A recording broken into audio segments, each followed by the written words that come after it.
SWAT box, what are you doing here? This is a combat zone. It's restricted. Ease off on your main thruster and head over to patreon.com/SWOCBC for episodes of our all-new series, Inside the Insider, where the gang explores articles from every single issue of the official Star Wars Insider fan magazine in order and get an even closer look at how Star Wars and its fandom have evolved over the years. New episodes with each public upload months earlier for patrons. Red 24, Red 30, follow me to patreon.com/SWOCBC for the latest episode of SWAT Box. Inside the Insider today. In target range. It's ahead. All ships jump to light speed.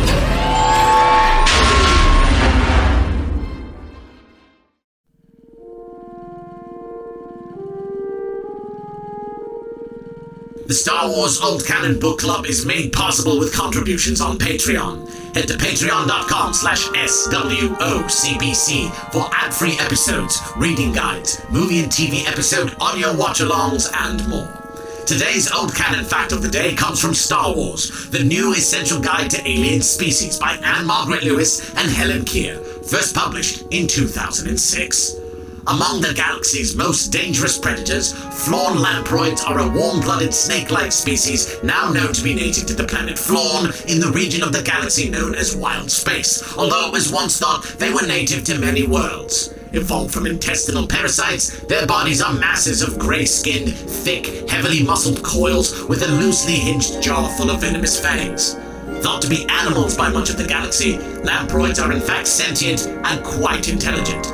Today's selection is Star Wars, the Newspaper Strips, Volume 2, a collection of old Marvel newspaper comics remastered by Dark Horse Comics and republished again by Marvel Comics, and whose final installment was first published on March 11th, 1984. Enjoy the show, and may the Force be with you, always. There is another episode of the podcast. Hey, welcome back. And this is it. Yeah, to SWOC-box, my brothers and truckers. We are back with another traditional-ish episode of the show after our dalliance into the world of video games and like Patreon exclusive clip shows. We are back with Star Wars, the Newspaper Strips, Volume 2, Part 1. Ooh. This is a two-part episode. Is it just because there's so many? Yeah, like the other ones, they took so long. Yeah, we started off doing these as a whole thing, and it's like it's much more manageable as two episodes. So the last two times we've done it, it's been so much easier and like easier to stay focused. So I figured this is how we'll do these epic collections, at least until we get to the point in the 90s where we start getting the like trades of like 6 issues a piece, because those will just fly by. It makes it like we'll get them out faster, which is good. And then for me, that is the slowest reader. It completely changes. Like, it's fun to read, but I'm also dreading how slow I'm going. And here I'm not even paying it I wasn't even like paying attention. I was just like into the comics, and I'm like, oh, I have to stop now. To be fair, the newspaper strips they move at a pace. Like, they are, if just to be clear, like Peanuts, like Calvin and Hobbes, like Doonesbury, right? That's what this is that we just... Family Circus. Yeah, that's what we just read, right? Like, that's where this came out. So the way that they're telling these stories... Garfield. Yeah, the way they're telling these... Exactly. Like, the way they're telling these stories is in, like, the tiniest bursts, like maybe a page a day. Right? Dilbert. Yeah, Dilbert. Well, you know what? We don't like to talk about Here's that. the thing, though. Like, I forgot that at the end of the last one, they had the run that was like more serialized instead of just like random nonsense.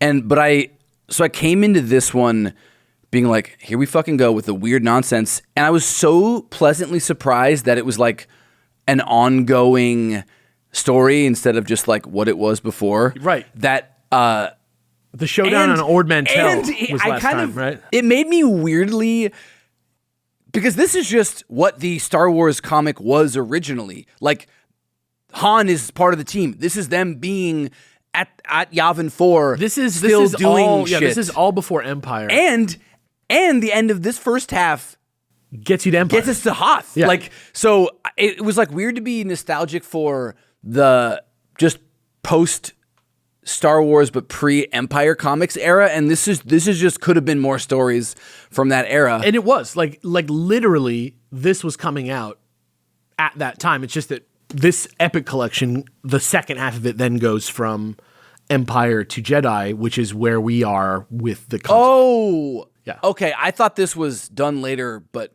yeah. No, this came out like 81, I think. Let me look at the exact. I think dates. it's 82 is what it said. From 79 to 84 was the comic strip, and then this is part 2 of it. This is the second half of it. So while the comic book versions weren't published till the early 90s, in this sort of, like I was saying, this like sort of restored version that resembles like comic book comics. The original came out in, gosh, I don't know, 81, I think. Let me look at the latest story. I definitely saw online when I went to go look at the Marvel Unlimited version that is definitely not there. It said 1982 for this. Now I don't know if that's just sounds about right. issues or what, but it said 82. Yeah, it's 79 to 84 for the whole run. So by the time we get to the end of this trade, we'll be in 84, which is like right where we are in the books. Okay. But luckily, the like quickness of this also helped me. Like that they had arcs, but they were the turnover was pretty quick. That's what I was going to say. I had time to be interested, but like if we were like spending a lot of time with the Serpent Masters or a lot of time, I'd be like, oh brother. But the ridiculousness of them and the quick turnover made me be like, okay, cool. All right, we're on to the next one. I would say that even like reading this in a fucking like 250 page burst, right? Instead of reading it every day. 500 something, yeah. Well, like reading it every day, like reading a page of it every day and just following the story, you don't notice the things about this that are weird reading it straight through. Like, for example, you get the same pieces of information like multiple 4 or 5 times. Yeah. And it's already moving at maybe like 3 times the speed of a Marvel comic. Like just in terms of like pacing, like Davis was saying, everything just flows. And the way they do it in this, you don't even get the like next title screen. Like you'll see issues in the outline that you guys get on Patreon, there's like a sort of like demarcation between the various storylines. You know, when you go look at this, you'll see, the Serpent Masters Part 1. You'll see whatever. But in the actual comic books issues, they don't delineate between when one story ends and another begins. They just kind of flow right into each other. Yeah. There's only like 2 or 3 issues in the first half of this that we're reading today where the whole issue is one quote unquote story. Most of them are the end of the end of one and the beginning of another one. It feels very comic booky. I know that's a stupid thing to say, but it felt kind of Marvel-ish. It felt like Several a lot of steps away from cinema verite, let's say. A lot of representational scenes that jump a lot of time, right? Yeah, I'm like, okay, this is Star Wars, but it doesn't feel like Star Wars. That's how I felt the entire time. Every time they added a new planet or a new plot twist or new monsters, I will say, art-wise, monsters rule. Yeah. Aliens looked The awesome. big splash pages, the title pages, Everything looks great. Amazing. The colors, amazing. But there weren't even colors in the But when they bring in new characters, they bring in new plots. It all felt very like, I remember reading something like this in 1993 as an X-Men fan. Yes. It doesn't feel like Star Wars. We're back to And it's space pirates being... Make a pirate in your head from anything. Just hot guys. Like, make a pirate... Now put a laser pistol from Flash Gordon on their belt, and that's the pirate. Well, have you seen the Light at the End of the Windrunner? World? The like vehicle that they have for the is like I wrote my note is that it's the least Star Wars thing I've ever seen. It's just a pirate ship with like 70s dune buggy wheels. Yeah, it's like that's it. It's like so. It feels like not some Star kind of, Wars that it's crazy. It feels like some kind of half-baked sci-fi idea. Like it's almost like part like kin to like the ornithopter from Dune, but it just looks dumb. Like it has really like a paper is sail. The early Star Wars comics, but that was from one of the more recent ones. So that one's like 81, and that was 82. one episode before we go to like Hoth. Yeah. I mean, there's literally one of the guys is called Arrakis. Yeah. Like there's clear nods to different things, but even the designs, I don't know if it's included in what we're talking about today, but that Agent Mistra character. Yeah, she's here.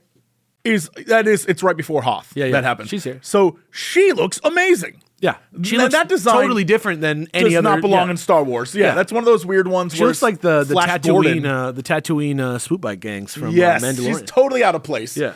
But that happens here a lot where there's just a comic book guy included a comic book thing in Star Wars, and it's so noticeable for that world to have something like that. It feels weird. Yeah, definitely. I think it is, like I said, I think it is important to make a distinction because part of the reason why this feels so fucking strange is just because of the context. Like in the same way that like playing a game on your iPhone is a stripped down version of playing a game on your iPad, which is a stripped down version of playing a game on your television, right? This is like playing a game on your Apple Watch. Like this version of storytelling. But you also have to understand that the stuff they're talking about in this, it's so much also just guesswork. Yeah. Like at one point they're like the governor of Hoth. I'm like, Hoth has a governor? Bullshit. You're telling me there's people on Hoth besides us? Yeah. Like that kind of stuff. Well, I mean, those guys ran there to hide from the thing. Right. Sure, but it's clearly just like a lot of guesswork, a lot of the very first image we see when we go through this is literally like a penis ship.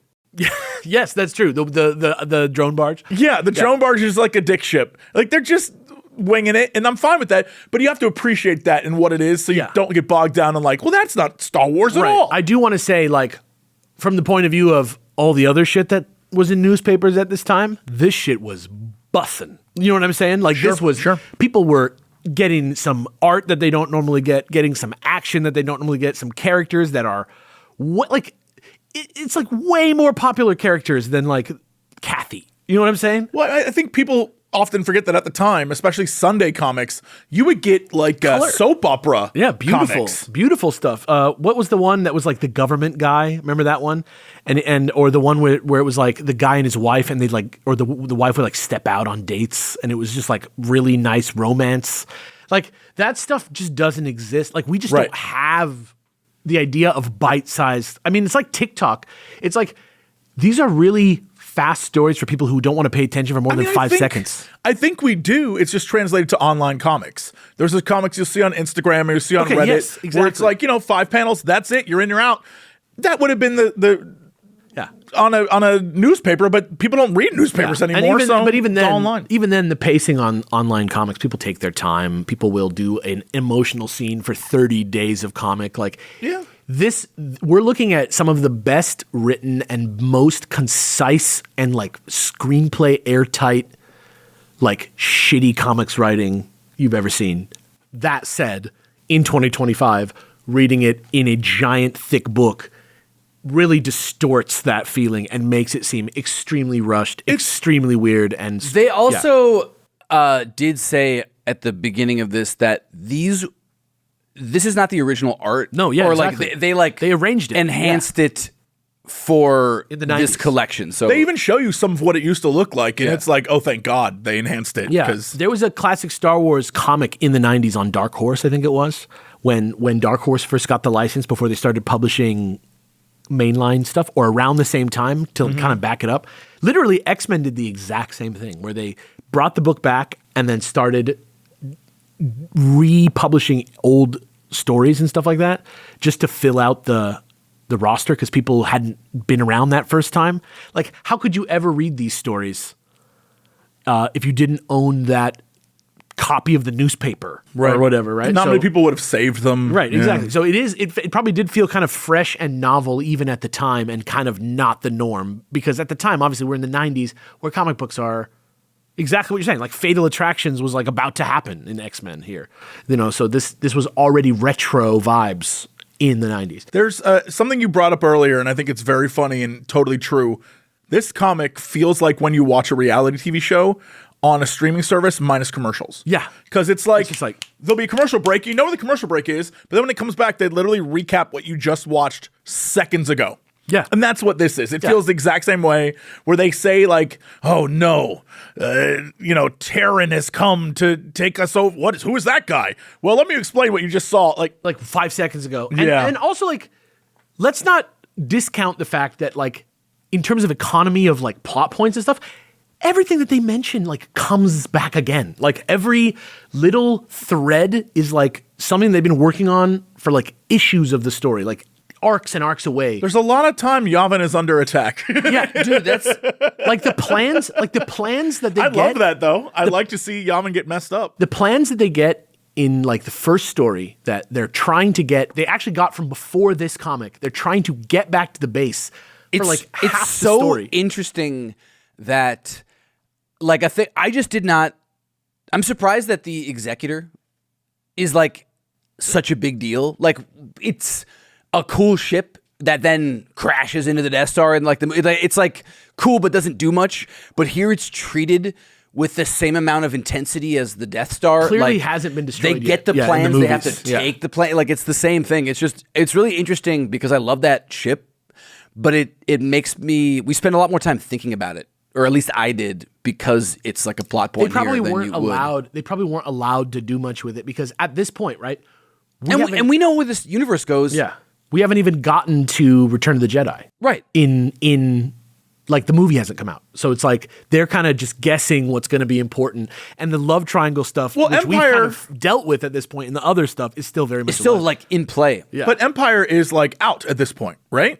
The movie is out. Yeah. So I guess so that's why they can delve into the Executor a little bit more because it exists. but they're not like they can't like destroy it. They can't like Sure, but they show the naming of it. we don't know that it's not the main boss because they haven't made the third one, and then from then on. I wouldn't have guessed it was. I wouldn't have guessed it was going to be another Death Star if I hadn't seen Return of the Jedi. True, and I would not have guessed that it was going to be a planet Death Star had I not seen the new Star Wars movies. Yeah. Another just fun, just like things Star Killer before Base. we go into like each episode thing. So I read this while I was on. I just went to Egypt, and it was really a fascinating thing because one, the Masasi temples is like a thing that they talk a little bit about in the expanded universe about it being this like crazy structure. They'll talk about that they don't know how it was built or like whatever. So going to the Great Pyramids, there was like that was a like interesting thing, but also hieroglyphics. There are comics on the walls of everything. Yeah. They tell stories in comics, so it's really interesting. Like reading comics and then spending all my day staring at comics was just a very immersive. I was just like, it was a very visual medium, simple picture telling trip for me in both reading this and with that. And It's older than writing. if you thought like I forgot which of the temples I went to that had this, but they had this great story that our guide was telling us was basically their equivalent of a blockbuster film on a wall. Yeah, it's like, which was like a god racing another god, Wukong and they were or whatever, right? Yeah, they were showing it like through this guy on a ship, and he's like a hero, so he's big, and the villain was like small, and it was basically like him racing and overcoming a person and winning and becoming whatever. And it gave me like a great appreciation for like better storytelling, where you're like, one of my like cousins is like into film too, so we were like making jokes about like how we would retell that story in a better medium, where you're like, first of all, don't make the hero 10 times bigger than the villain, because it's not exciting when it looks like he's kicking the crap out of this little guy the entire way, right? Never has trouble and wins. And then you're like, oh, it gives me an appreciation for storytelling here, where I'm like, yes, this shit is like nonsense compared to my 2025 sensibilities. But fuck, dude, comparing some of those stories to this is like, we got good. It's, I mean, there's probably not many readers that are literate in ancient Egyptian, what do you even call that? Not tapestry, but like bas reliefs or whatever.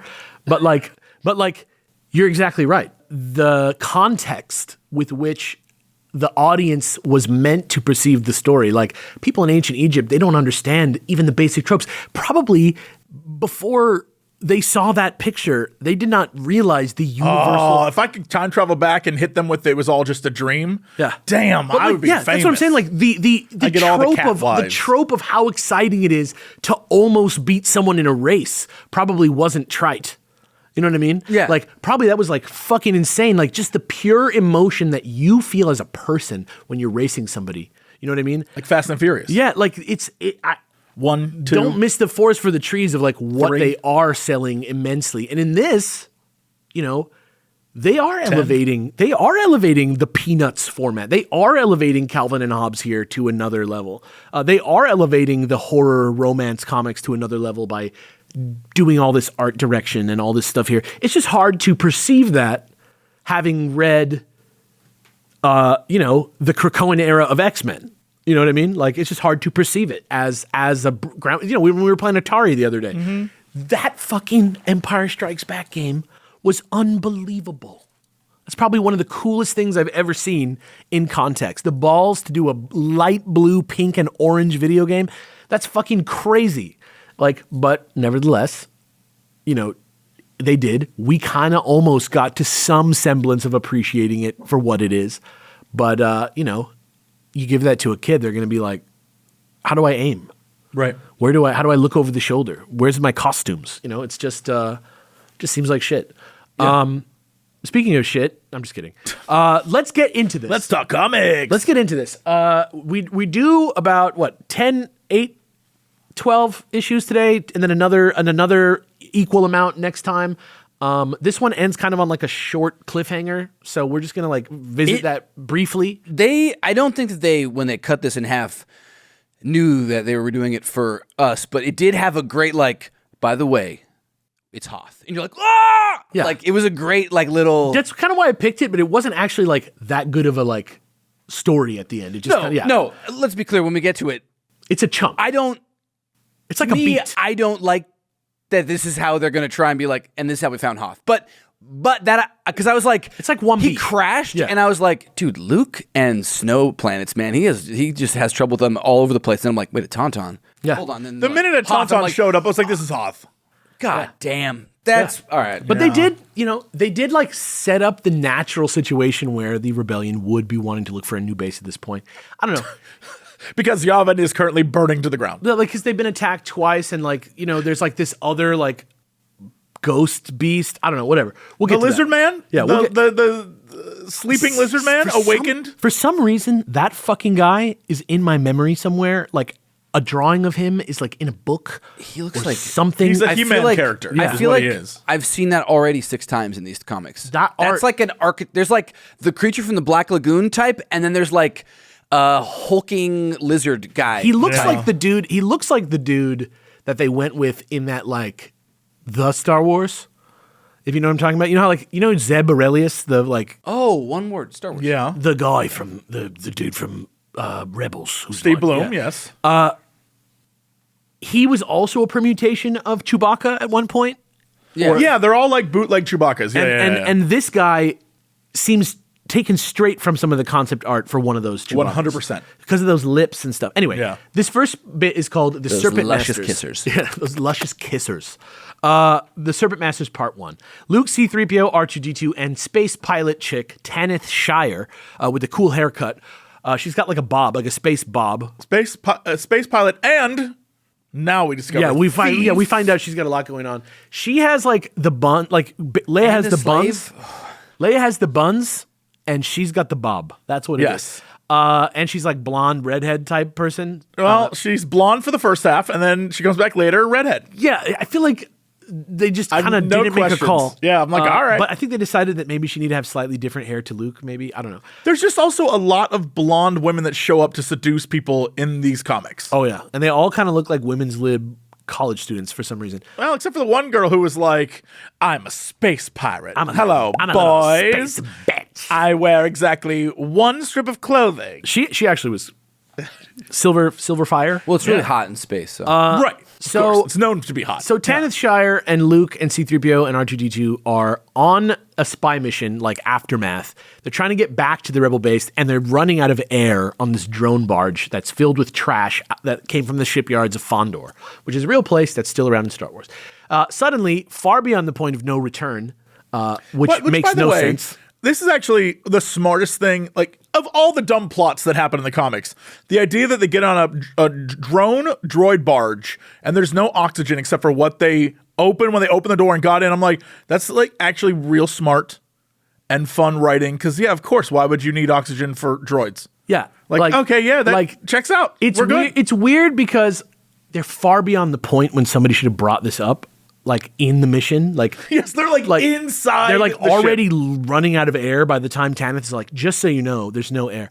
But she reveals that she's not just a pilot, she's also a thief, and that the barge that they're currently riding on is one that she actually programmed herself to crash on the planet's surface as part of a weird plan that she had. She doesn't say exactly what the plan is yet, but I don't really think it makes sense that she's on the ship or that she would have gotten on the ship knowing that it was going to crash on the planet. But whatever. Did it end with them getting on this, or are we just like, here's where we are? They Start finished the here. mission. But Okay. yeah. I did not remember them doing this at the end of the last one, but it's like, all right, I'm accepting it. It But doesn't matter. They There's hit a us lot with- about this that doesn't make sense, but that's true of all of these comics. So I'm Yes. just like, Yeah. at this point, I'm like, all right, let's just see where we go with it. So R2's there. He can't jack in and stop the ship from crashing because She's too good. she's one of the programmed best hell out of it. hackers. Tanith just got him. She's better than R2, so he can't do that. But what he can do is hack into the rest of the systems. I do love that too, where it's like, it's unhackable. Just Yeah. don't even try. You're like, okay, I guess this person that's like a slave, like now knowing her history, I'm like, wow, she can out hack. R2D2, who can famously hack the systems on the Empire's most secret weapon. But he does actually hack the barge. He just can't stop it. So he is able to fill it with foam. He like squirts out like the foam from the fire suppression system, and it like creates like a gel layer for when they crash that like stops them from absorbing the impact. No notes. Yeah. It's still got that weird 1980s, late 70s vibe where after the crash, the one woman character's like, it got in my hair, but thankfully we're alive. Yeah. And you're like, okay. Yeah, it's kind of all like right. a G.I. Joe plot or something. It doesn't like they kind of just feel like little toys doing things, but it's there. Luke wonders if anyone's ever going to be able to use this information he's trying to get back home with and what his friends are up to wherever they are. And funnily enough, wouldn't you just know, right that second, Han and Leia are in the Falcon with Chewie running an Imperial blockade to get Leia down to the planet Cabal, where she is doing some sort of like classic Princess Leia meet with a bunch of poor people who are being pursued by the Empire and trying to get them to join the rebellion type shit. Leia helps out because Han complains that he misses Luke on guns. And when they get down to the surface, They're like about to die and like, oh, if only they had Luke. And then it's like, what? Who's firing that other one? Yeah. It's Leia. wow, she has just like the boys. It is. There was a good line that she had because they're like, how the hell did you like shoot that? You come from a world with no guns. no like weapons. And she's like, well, I spent a lot of time like in other planets or something. She was had like, like I a went good to clapback. spent a lot of my time at the School of Hard Knocks, bitch. Now step off before I kill you with my gun. Yeah, I was out running kidnappers when I was 6 Yeah. or 7 years old. Me and Obi-Wan killed 10 guys. They're not all in sync with each other, but even at this point where we are in the expanding universe, they have more than established that like this little princess, like from a young age, she's been like She an whips insurgent in ass. training. She's She like whips been ass. She got like bored, and then she's been like She's Talia al Ghul. becoming a fucking She's a murderer. Yeah. Yeah, her dad literally sends her on missions. Warrior. Yeah. Yeah.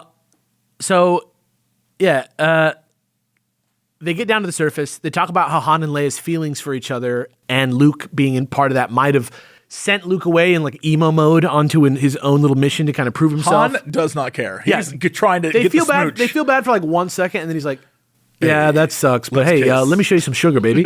And they like kiss. And then the next morning, his prescription that he tries to write for her woes like 6 times during these is like, just kiss me, you'll forget about it. kiss You're me like, a little bit. Don't worry about your friend grabs her / face. future brother / whatever that you're like caring about. Just let me kiss you, and you're gonna like not care about hey, your friends. hey, fuck that guy. Here, Works every time, clearly, because she stops. He grabs her chin with his hand and turns his face towards her. A little bit too much in this. Next morning, Harrison Ford. Yeah, good old Harrison. Why did he make that choice? Just kidding. He's not in this. It's a drawing. The next morning, Luke and Tanith and the droids wake up to discover that they're being taken prisoner by a group of scavenger slavers in stormtrooper armor, with which Tanith tells Luke are called the Serpent Masters.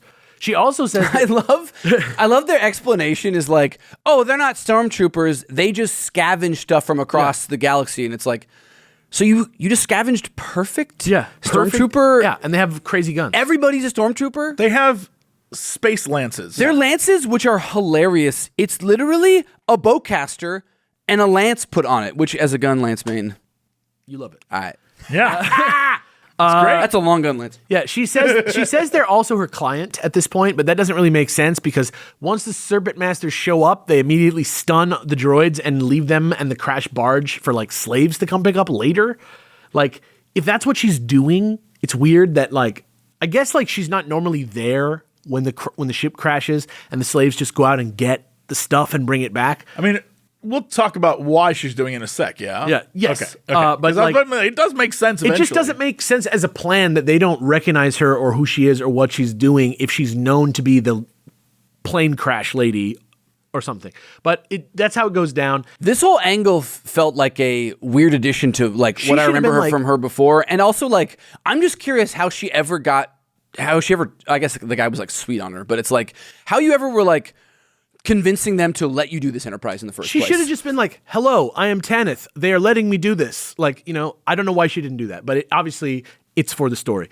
They take Luke and Tanith into the Great Well, which is a place at the center of the planet where the flying serpent creatures that they all ride are born, and where they soon will be judged by someone called the Supreme Master, who is the leader of he's the Master Serpent Master. Do you think his name will be similar to Tyranny? Yeah. I'm something of a serpent master myself. No. So that's the end of part one of the Serpent Play a Master. little. Oh, you penis is what you meant. Yeah, he's the master of his own domain. Right. The Serpent Masters Part 2, when they get down into the Great Well, they meet the Supreme Master Tyran.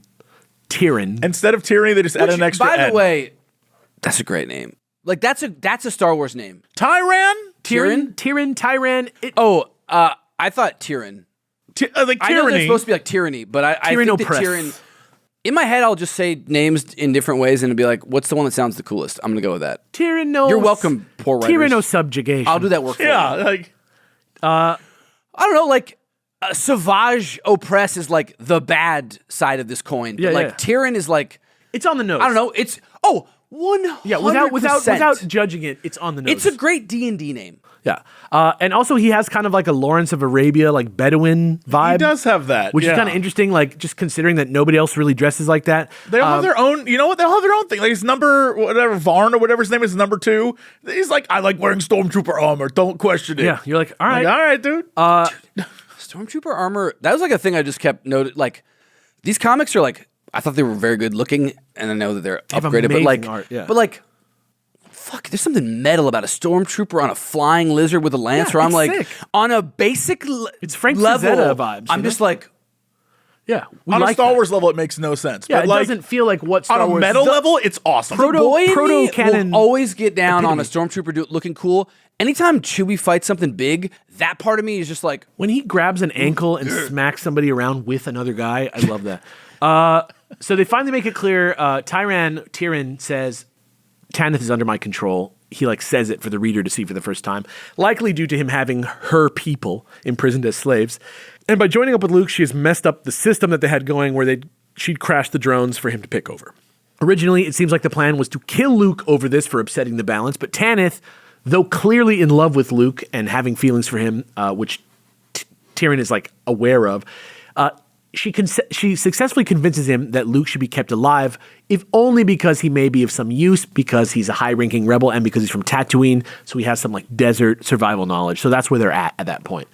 And when they get down to the slave level of the Great Well, that's where they meet Tanith's father, who explains to Luke that Tanith has been allowed off-world to arrange Rex in order to buy their freedom eventually, which sounds kind of like an empty promise at this point. I'm not sure.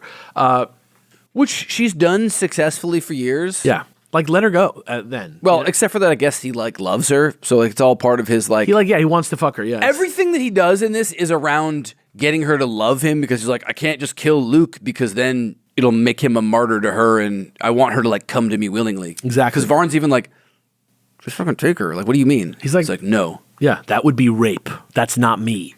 I just want her to love Which me. is like maybe the most common recurring plot point for Leia in these comics is bad guy that will do anything terrible except for force because he knows. He wants her real. Which is crazy that it's like they're smart enough to know that you can't trick that, but not smart enough to know like, dude, I'll simply she's make a her good life person. hopeless. I guess this isn't that should Leia, be so my you don't only know option. this. Yeah. But like in the Leia case, it's always like, you think that after like her whole life story, you had a shot? But that's what's so funny is then every time it always ends with I've changed my mind. I will. Oh, you're dead. Yeah. Haha, gotcha, bitch. And it's like, okay, we did that again. Yeah. All right. This cool. time at least it was Tanith.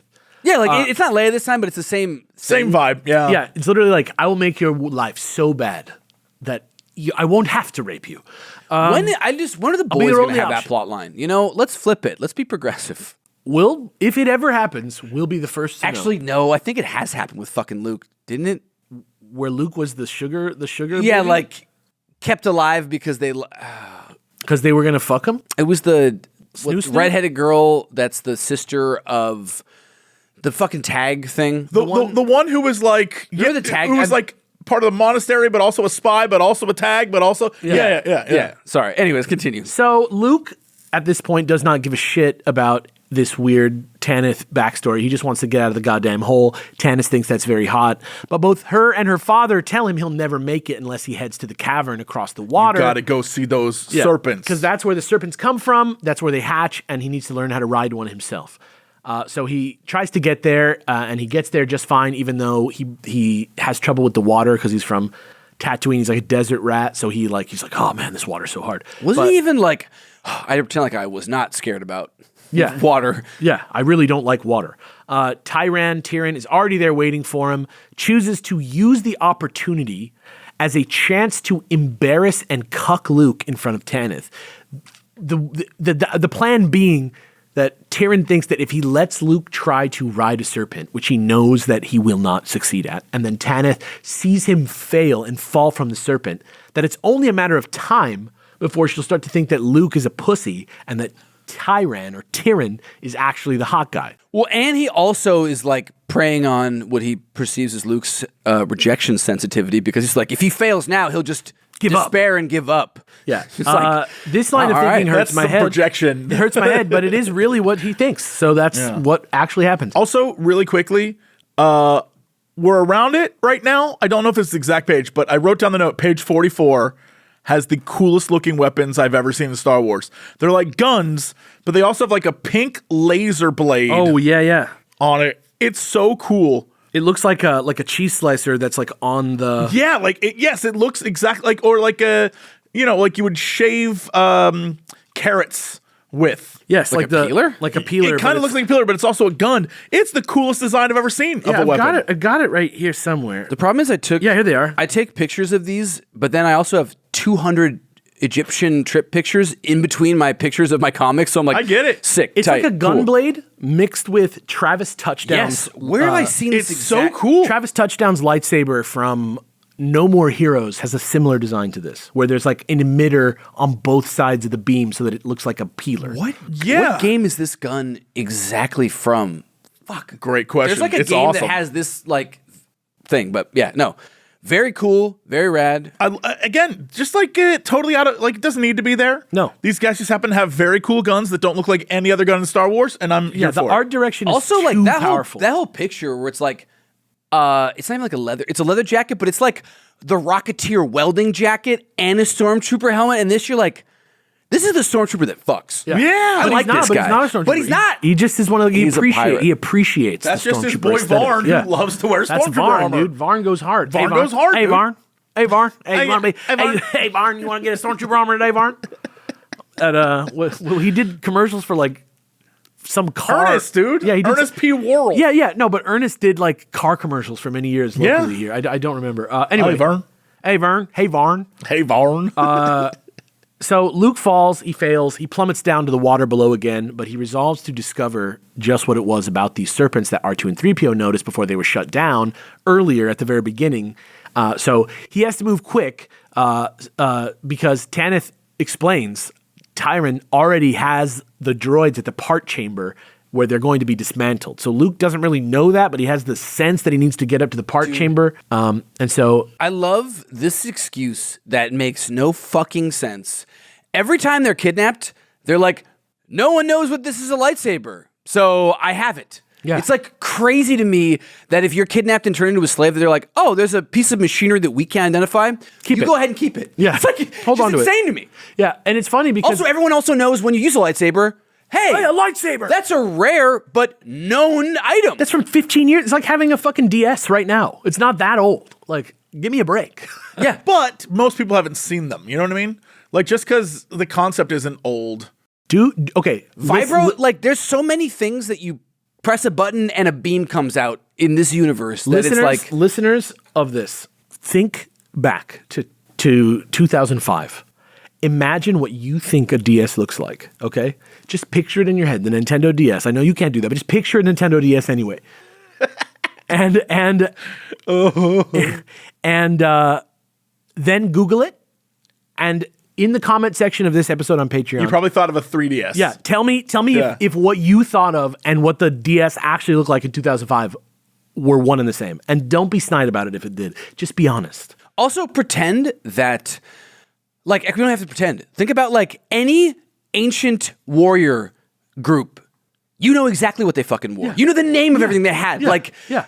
the fucking Romans had, like, Zulus. gladiuses and Yeah, other, like, the you know fucking exactly Zulus, what the it looks fucking like. samurai, you know, the Vikings. If they were magical space warriors with laser swords that were only 20 years old, Yeah. everybody in the fucking universe knows what those guys look like. There'd be movies about They're the them. coolest thing ever. Yeah, they're cool on our planet, and they're not even real. 20 years of imperial propaganda. Yeah, They didn't even exist. They were nothing. Somehow, they're evil, but they don't exist. Right. Do you they were think- super evil, but we don't know anything about them. Do you think that in 15 years you're going to be like pro ICE? Me? Yeah. Me? Yeah. No, No. right? You're not going to be like immigrants don't Well, exist. hold on. It depends on where stuff goes. Yeah, that's true. There may not be a Jesse around to say There may not that be I a don't choice. believe. Yeah, there may not be Yeah. a choice. We might just all be chilling. might be- in Guantanamo Bay together. Yeah, number 065474. Look down at your Star Wars comic book. Okay, so Luke falls down. The droids are in the parts chamber. Luke decides that the best plan to climb up to where the droids are is to simply. I love this. He cuts handholds into the rock, which Is this the first time this happens? like this, yes. But the funny thing about it for me is like he could have done this. They do take the time to explain to you how hard it is for Luke to do this, so that you imagine that he couldn't have possibly done it all the way to the top and gotten out of the pit. You know, because they said only the serpent can get out of the pit, and so it does certainly seem like he figured out a way to get out of the pit immediately. But let's just assume that it really is too hard for him, just like he says. And he gets the droids just in time to save them from some scavengers and to charge them up like iPhones. The little, charging symbol goes on. They pop back on, and they're back up and running. Elsewhere, the Serpent Masters began a slave count, which they do from time to time, I guess. They just go around and check on how many slaves there are. And Tanith and her father are stressing out as they feebly stall with them for time as much as they possibly can, because they somehow believe that the reason that Luke is taking so long is because he's exactly where the story says he is. The best, like, because these are so quick. Yeah. They're like, Bam, bam, we'll bam, bam, stall. Not even one panel of stalling works. They just, like, it doesn't, there's no time to actually show that. Right. So they're like, they're not here, and it's that one guy that's missing. And it's like, In some ways, all right, well, cool. In some ways, in explaining to me the broad strokes of a story, I almost don't mind this because it cuts out all the chaff that makes it impossible for people to misunderstand things. And so in some ways, I like it for that reason, but obviously I can read, so I just like it to be more fleshed out. It's like everybody in this specifically says exactly their motivation and their thinking And any as backstory. dialogue. Yeah, and any backstory you need to know. If the world were only that simple, I know. I shit could agree. get done. So R2 and 3PO explain to Luke that the serpents are controlled using ultrasonic sound waves, and Luke gets R2 to like copy the signal and like broadcast it, which is like it's like a pacification signal. It's like they're not receptive to your commands unless this sound is playing, and then they listen to you is how it works. And they can also like communicate back and forth with it. A few Serpent Masters follow his lightsaber handhold ladder marks up the wall to where they're hiding and find them. And Luke knocks out the Serpent Master guys. And thanks to R2's signal, he's actually able to take one of the guy's serpents and then actually fly up out of the pit. So this is only cool for like 1 second, though, because right then Tyron shows up. And even though Tanith is already his prisoner, and she says she is willing to give herself to him if he lets Luke go free, which is the only goal that he has ever said that he has, is to have Tanith. He decides that Luke knowing about the serpents is more important than pussy. And he decides that women are for losers and that he's going to try and kill the young Jedi anyway because he needs to be crushed to learn a lesson. Which I get this. Like, no, like The way you said that was amazing. I get this. I've been a villain a couple times. you know how myself. like you guys like know how this works probably from True Illuminati stuff, but like if you're the head of a thing and you have like led people to believe a lie, like that he's magically the Serpent Master and not he just has like a Switch 2 Joy-Con that vibrates correctly. Yeah.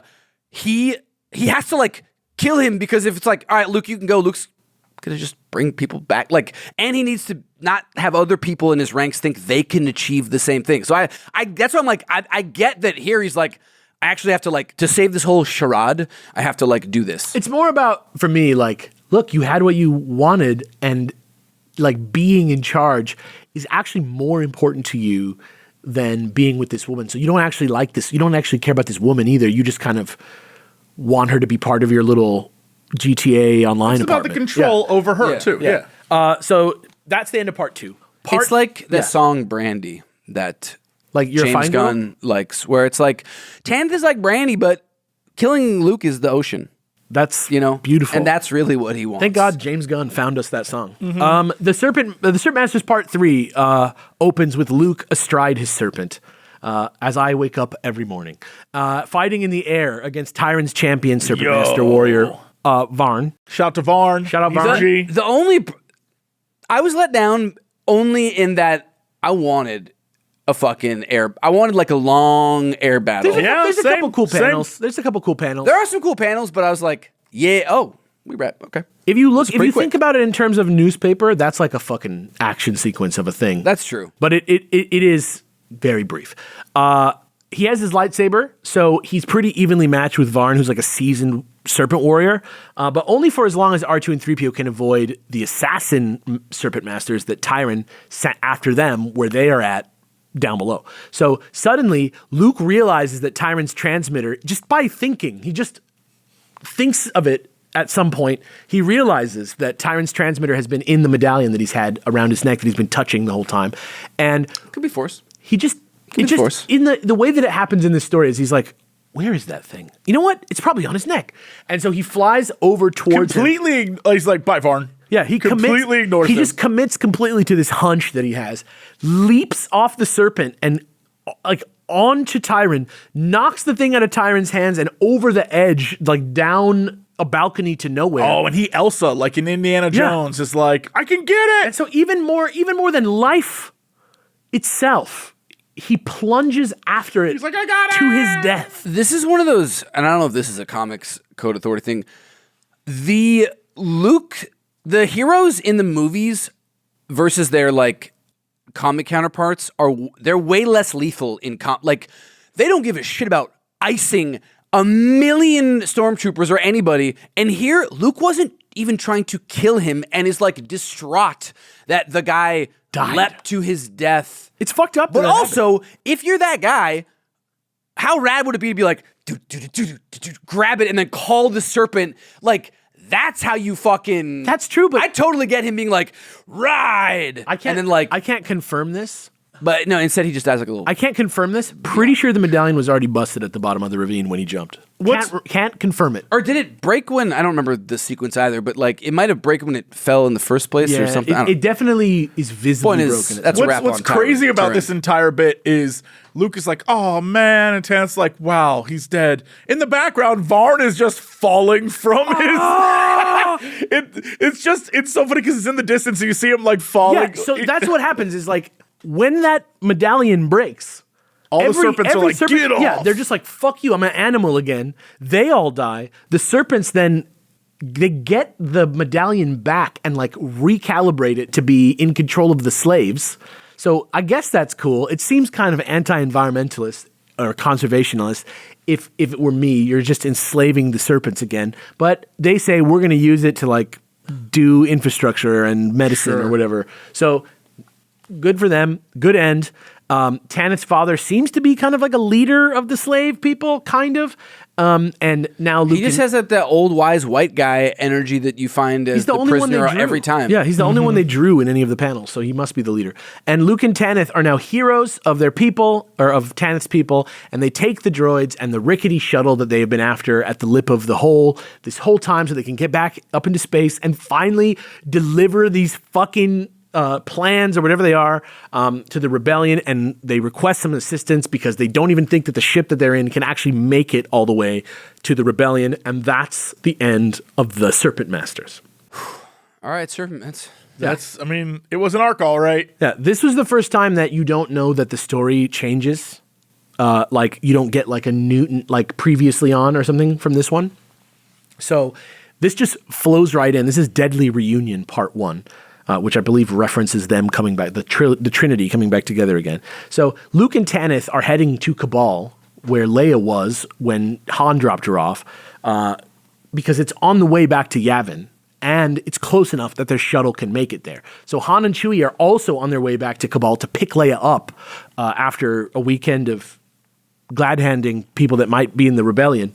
So now he can grab all of them, so they're all headed to Cabal. I love that, like, instead of the other comics where usually you just, like, after a thing, it just time jumps and it doesn't matter. Here, they're like, no, we're going to explain how they all come back together. It's literally never stopping, yeah. So that happens, but in the meantime, the commander of the local Star Destroyer has randomly chosen Cabal to be destroyed as a punishment for its political neutrality, which has suddenly become a legal crime. It's like a crime to be neutral in the eyes of the Empire. Somehow, in the Empire, this is not like a weird plot. It feels like, you're impartial? Then you're not with us, so you're dead. It's just quite convenient timing. Let's put it that way. But it does, in fact, move the action along. They're going to blow up the planet. And in the confusion around the news breaking that the Empire is about to blow up the planet, Tanith decides that she can't risk losing this shitty shuttle that she has because it's the only way that anyone on her planet can get to space.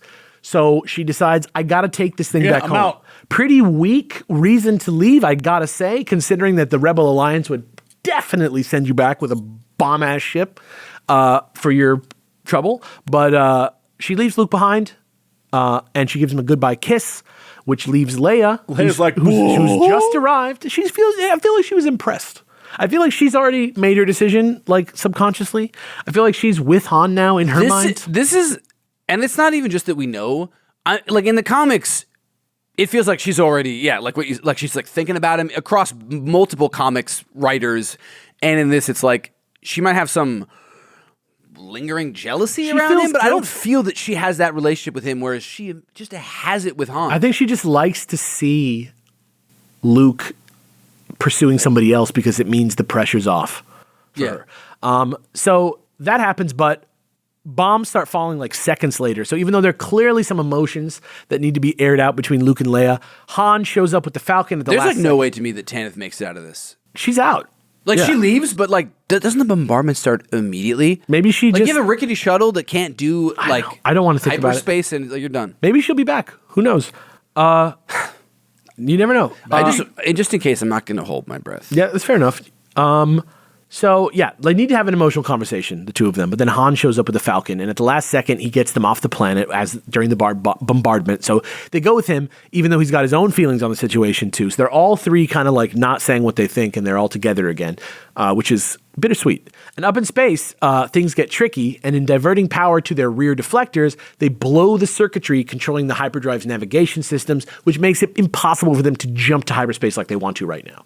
But luckily for them, it seems the ships chasing them must have seen something on their fine band scope that scares them off from pursuing them any further. That's a fine band scope. That's right. My man. And when Han uses his own fine band scope to see what they're seeing, it almost looks like there's about to be an entire fleet in their midst. And it seems like maybe some presence or person involved with that fleet is talking to them or being weird with them and laughing at them over the radio, and it's broadcasting a rebel signal. So they think, okay, maybe this is like some force, some army that we left behind, something that's friendly stuff, so who knows? So they move in closer to investigate, but it turns out that was actually a bad idea since the whole entire situation is a Star Trek episode. Yeah, it's a full trap. And the fleet that Han saw on the sensors was really a derelict ship graveyard that is slowly and like in waves being pulled by intensely strong gravity towards a collapsing dwarf star that is at its center. So it's just like a black hole quicksand that they find themselves in. And they're kind of fucked. But Han and Luke... This is like such a crazy plot point for this guy. This could be a great whole book, this situation. But right, just do it. Yeah. It's like a thing where you find this and this should be some larger thing, not just a quick to set this up. The fact that there's so many ships caught in this, it would be a like galaxy-wide issue. It's like it's really cool. It's just so not. It's like sped through. Also, they do. It's like if you just happened upon another random Death Star and just took care of it and moved on. Yeah. There's a thing here that I don't know. It's only in the comics, as far as I can tell. They love putting on spacesuits. Oh my god. I don't think I've ever seen a movie where Star Wars has spacesuits. What are you talking about? Not the random gas mask. They go out into space in a gas mask. But like the suits and them blasting through space, it happens with a frequency that's ridiculous in the comics. Yeah, I feel like but I don't remember seeing it at all. It is a thing, like spacesuits feel very hard sci-fi and it's not commonly that much budget. used. But it is like a thing that makes sense, and I think maybe only because the movies don't show it that like it doesn't feel. Yeah, it feels weird. It's big budget too. Like it's hard to do that type of filming and stuff. I mean, we literally The had closest Leia thing is, float like, through Finn's- space. well, but, that was in 2017, right? Finn's still, healing suit that leaks and shit in that was very Last funny, Jedi is like the most spacesuit thing. Yeah, There's guys that have like no helmet on in bars. the Sometimes cantina scene had a guy Sometimes who you was see- like yeah. an astronaut. Sometimes you see the dude with the like Elizabethan style collar, except it's actually the screw in for a helmet. It's just not it's just not standard. They Let's put don't it that way. address it, but tons of aliens have Earth space like suits that allow them to go. But yeah, like seeing humans in them is, except for that one. But the spacewalking almost never happens, even in the canon books. Right, that's what I'm saying. And in the comics, they're doing it frequently. proto- They just that's a don't big part of treat Star Wars. in the movies. They just don't treat space like space in the same way. They just treat it like the air, like you're just flying like it's a big ocean. the And you ocean, go from yeah. port to port to port. Yeah. So Luke and Han actually, to get out of this gravity situation, get in their suits, go spacewalking to see if they can find a source for the rebel broadcast they were picking up, because this is like weird to them now. And they discover that nearby there is a nearly abandoned but extremely luxurious modified Imperial transport. And when they go on board and walk around in there, they eventually stumble upon this like mysterious, like half dead. In the cliffhanger, he's like a half dead guy who kind of has like Prospero vibes or like Plan 9 from Outer Space vibes, where he's like a wizard alone on an island kind of vibes. Yeah. And he welcomes them aboard to his own personal hell that he's made as his final entertainment before he dies. That's what's going on here. It's a very like Alan Moore-esque situation. So now we're in Deadly Reunion Part 2. The man on the transport is actually the Imperial weapons scientist Dr. Arrakis, shout out Dune, who caused the collapse of the dwarf star himself as a way of kind of brilliantly and dramatically killing himself, and who now also constantly wears a life support suit thanks to the fatal radiation poisoning that he got when the rebellion destroyed one of his facilities that was like producing. So this is all revenge for him. Yeah. It's like revenge, but it's like more about him. It's like more about the suicide than the revenge. He just like wants to He wants to take people with him. create the most chaos and destruction that he possibly can. He's just a dick. Yeah, Han tries to shoot him with his gun, but Arrakis uses some floating ball droids to stop Han and explains that if anything happens to him, he's going to use this device that he has on his spacesuit to detonate the cargo of his original ship that got him here, which is still up in orbit and has some, I forget what they're called. The charges. But isn't that how he creates the dwarf star in the first place? Yeah, yeah. Like I use looked this some of up them. because I've never heard of this before. Ever doesn't exist except for this comic. Negatron impact charges. Yeah, Negatron charges. that's right. Negatron charges. So I guess that's what you need That to sounds like collapse the a least star. based in science term that somebody tried to pass off as science. It seems that he brought them to collapse the star. From the It's called Transformers Big universe. Boomium. Yeah, Negatron, dude. Made with unobtainium. It's an element I've created. yeah. So okay. What the deal is he brought these things to collapse the heart of the star, and that worked, but he still has some left over. And if he detonates them, it will create an explosion so big that it won't just wipe out them, it will wipe out the entire thing. It will wipe out all of the ships, everything that's around them, the star, everything. It will be like a huge, crazy, cataclysmic explosion. So that's why you can't shoot him right now. But while everybody who came before gave up, went insane, and killed themselves trying to escape, once Han hears that the Falcon has been repaired elsewhere, he gets himself a plan. He teams up with Luke and does a pincer movement, which allows Han to distract Arrakis long enough for Luke to flank him, and for Han to grab his detonator while Luke is holding him. So as the gravitational field pulls them ever closer to certain doom, Han tries to pull Arrakis on board the Falcon to escape altogether, all three of them. But when he refuses, Han doesn't even think twice about leaving him behind and immediately triggers the Negatron charges himself, which he uses to Star Trek episode. Yeah, exactly. It just surfs the waves out of the gravity, basically. It just is weird because I'm like, you're just using concussion, but it's like they just came up with a cool thing. I know. Yeah. I'm like, I don't think space works that way, but go for it. And they probably thought about it about as much as the Silver Surfer. You have to ride the wave. It's just like Star Trek, dude. Yeah. The So amount of times they rode the wave to get away. yeah. So finally A free. much better version of this is Solo when they get the NOS in there and Yeah. then it goes. Yeah, that was fun too. But I like that stuff. It's silly, it's dumb, it doesn't make any sense, but it's like in Back to the Future when they go on the train tracks to make the time machine. We're so contrived by now that we just want something cool and exciting, and this works. Yeah. So yeah, the Falcon gets free, and newly freed, they immediately jump straight into hyperspace and finally head for the base on Yavin 4, the one from the movie that we like. And that's the end of Deadly Reunion, and we're on to Traitor's Gambit. And everything's fine at Yavin, right? No, not exactly. What? Yeah, so as you might expect would happen after they blew up the Empire's most powerful weapon, back at Yavin Base, things aren't looking too good ever since the Empire decided to up their planetary blockade into something approaching an all-out assault. Not to be outdone, though, Princess Leia thinks fast, and before they even disembark from the Falcon, they switch gears and head to the planet Aquarius on Leia's orders. And even though Han is skeptical, they go, because if they don't, they will never be able to deliver Luke's intel about Vader's new ship to the rebellion in time for them to use it to defeat him in battle. So that's why they're even though this base is being destroyed in real time right now, we need to go to we need to go to Aquarius to get this handled. And so that's what happens. And they, though at first the planet seems like nothing but open ocean when they get there, when they get to the proper coordinates on Aquarius, which I literally think is the name of a planet from Star Fox. Can't remember. Han is... Aquarius definitely is. Aquarius?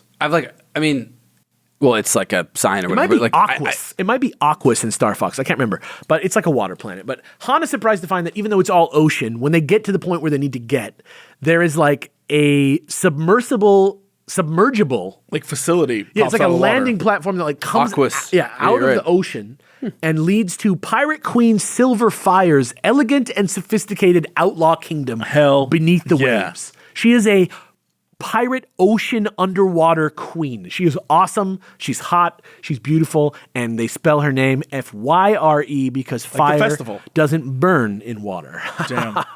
But also, the best part about this is from jump, Han is like, do not trust this woman. Yeah. And I love that when usually Han's the guy who's always like, he's like, oh, I fell for that stupidity. No, when he's right, he's right. And the fact that everyone's like, no, give her time. And I'm like, trust Han on this. Though, turns out Han was wrong. But here's what's up. So Leia knows Fire as this person that she talked to on Cabal last week, who she was talking about maybe getting the resources of this giant pirate kingdom to fight the fucking Empire, which is a good thing. But Han only remembers the fact that Fire sold out all her friends to the Imperials. Yeah. So that's like what's going on. Luke tries to calm Han down. A legitimate thing to be like 100%. I wouldn't trust her at all. 100%. At all at that point. Yeah. Luke tries to calm Han down, and in talking about things, one of Fire's spies learns about the sensitive data that the droids are carrying and reports it back to Silver. However, Who is posted up like, "Hey, boy." she gets like a lot of glamour shots in this because Yeah. her outfit is sexy. But this was all part of Han's plan, apparently, and thanks to anti-surveillance like tech that he had on his person, he knew when he was being listened to, and now has confirmation that he was being listened to. So he wants to now use the droids as bait to like suss out the traitor who is now clearly in their midst.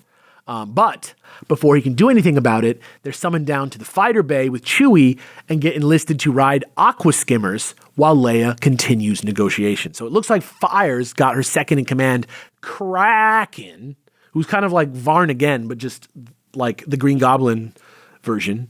There's always the number 2. He looks like Namor in a suit, in like an outfit. Yeah. He wears like sunglasses. It's fucking funny. He just is like another not Star Wars guy. Yeah, she's like, we're gonna go on a hunt with these guys, and Kraken's gonna lead us. I was gonna say, when he had his hood up, I was expecting some weird alien, and when he pulled it down again, just another Marvel character. It was a weird vibe. He looks like an android from the old Marvel universe wearing like a drug rug, and sunglasses. He looks like when the genie becomes like a dead Jack Nicholas or whatever in Aladdin. Doesn't he have like Jack Nicklaus, the golfer? no the act? What? God damn it! Jack Nicholson? Thank you. Sorry, my brain just whatever. But he has like that kind of like weird face. Yes.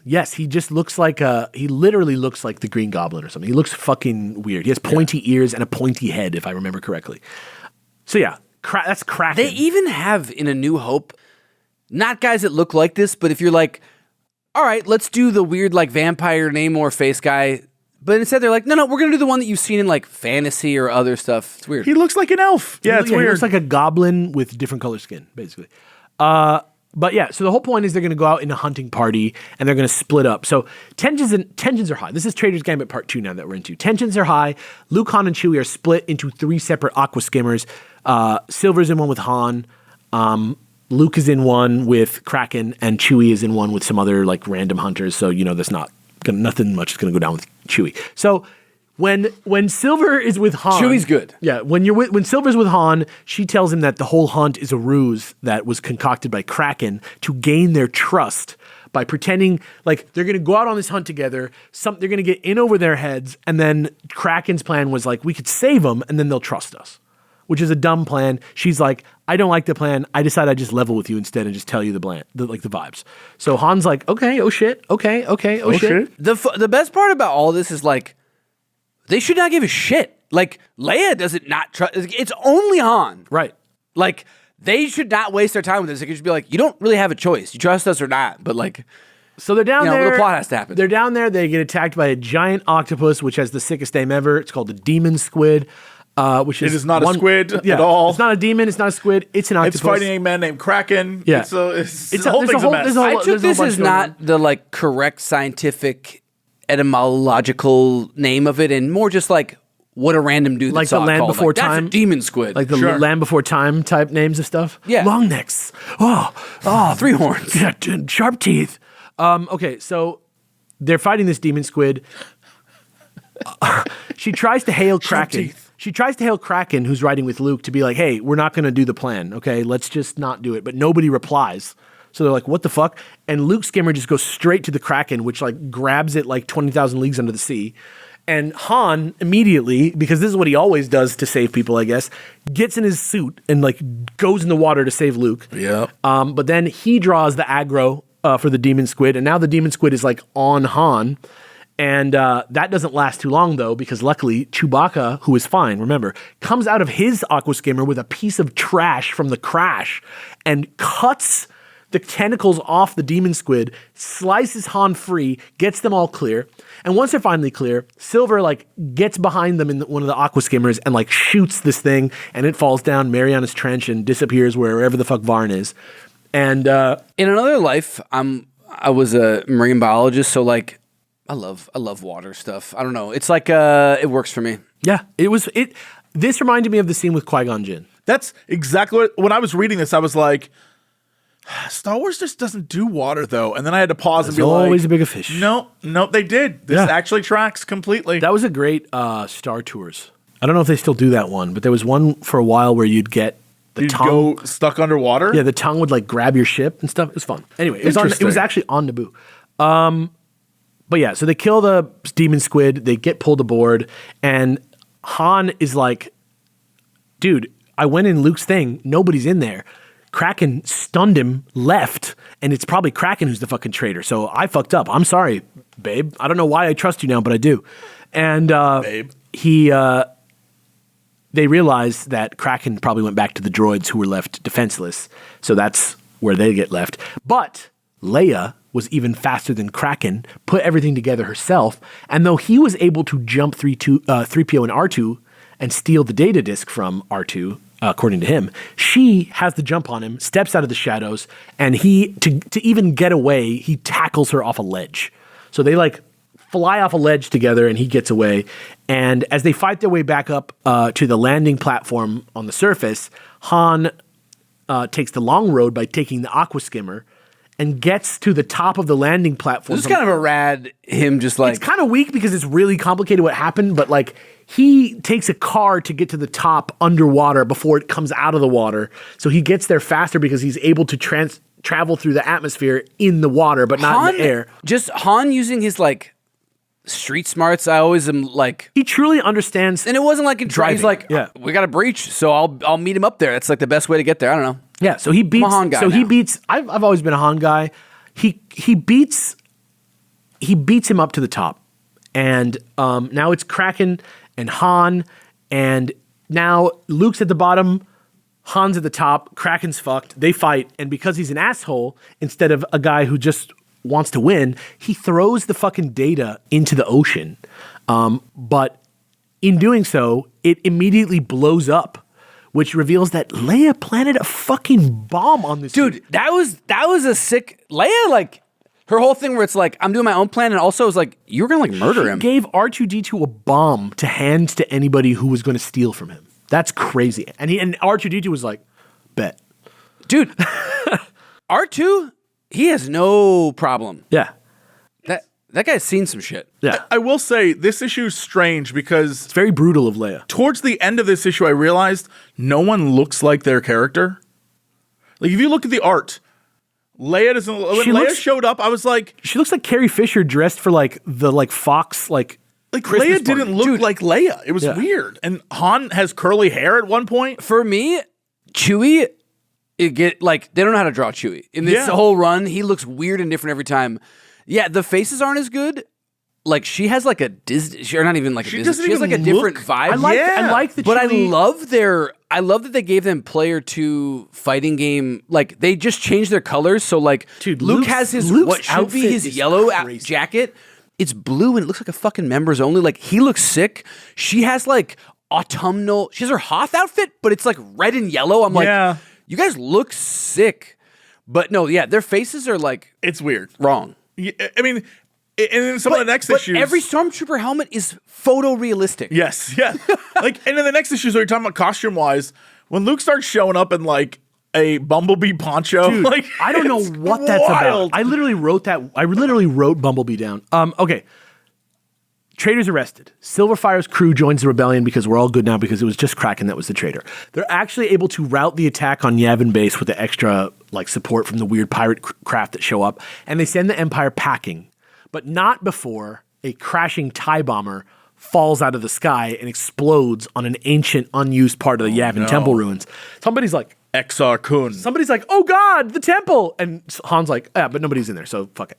But that it cuts over and there's like a fucking beast also, arm. did they establish that they can't the temples are good. You can't destroy them. Yeah, that's true. But this is why. This one was like, this might be why.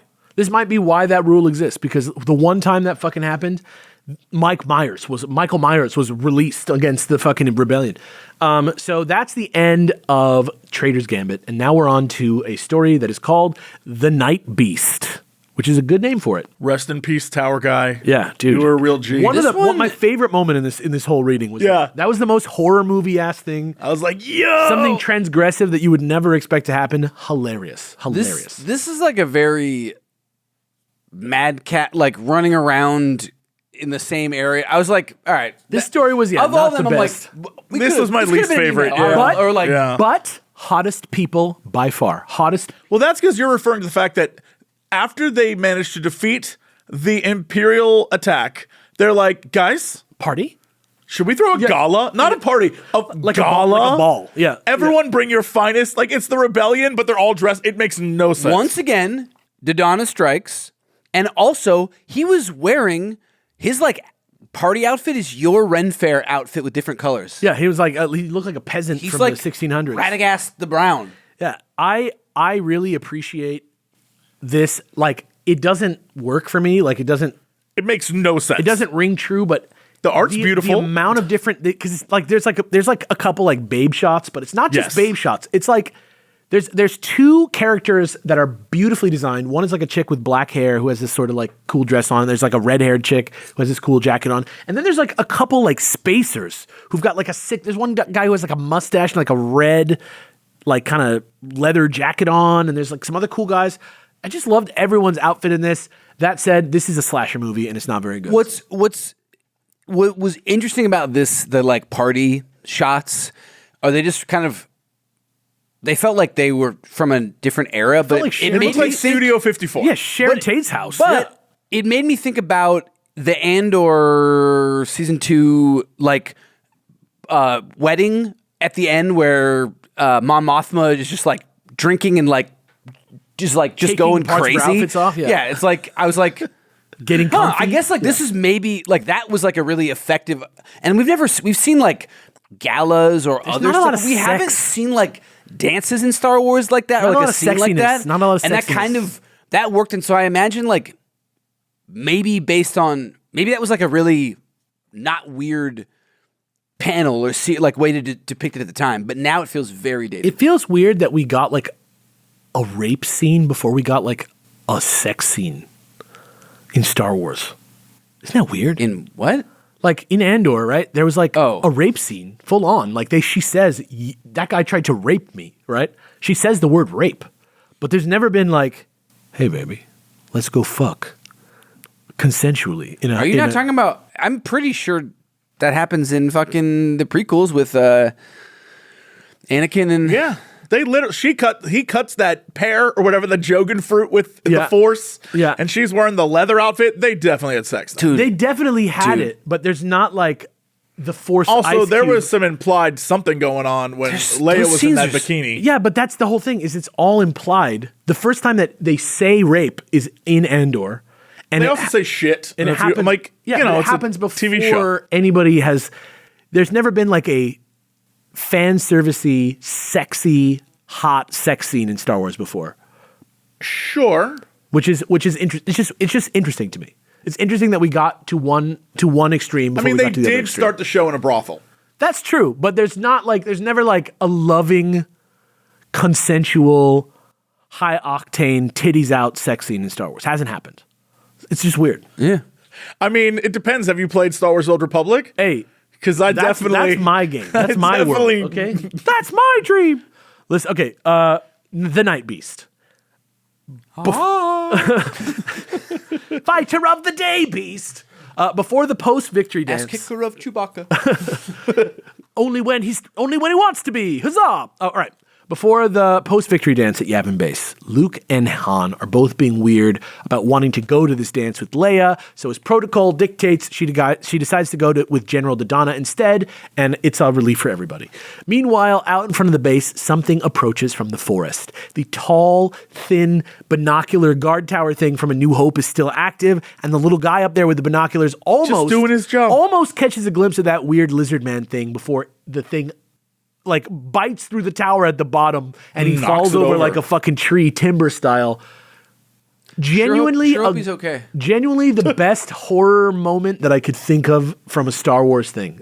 Great, like perfect amount of humor and actual horror because you just imagine him swinging towards the ground. You know what's even more terrible is if you think about the story we read in Another Point of View or whatever that book was, where it's about that guy and he's like, thankfully I've sent my kid back to Alderaan to be safe. Oh. And I'm like, This is exactly what I wanted to do. So this dude is the guy who's like, thankfully everything's okay. This is exactly what I wanted to do to that character when I read the end of the story. But it also has like this Jurassic Park element, right? Of being, I think it's in the Lost World where this actually happens, where they're up high and they can see the trees and they can see the creatures coming at them through the trees. Yeah. I think that's in the Lost World, but they had that moment here. This was just like probably the best moment in the Night Beast.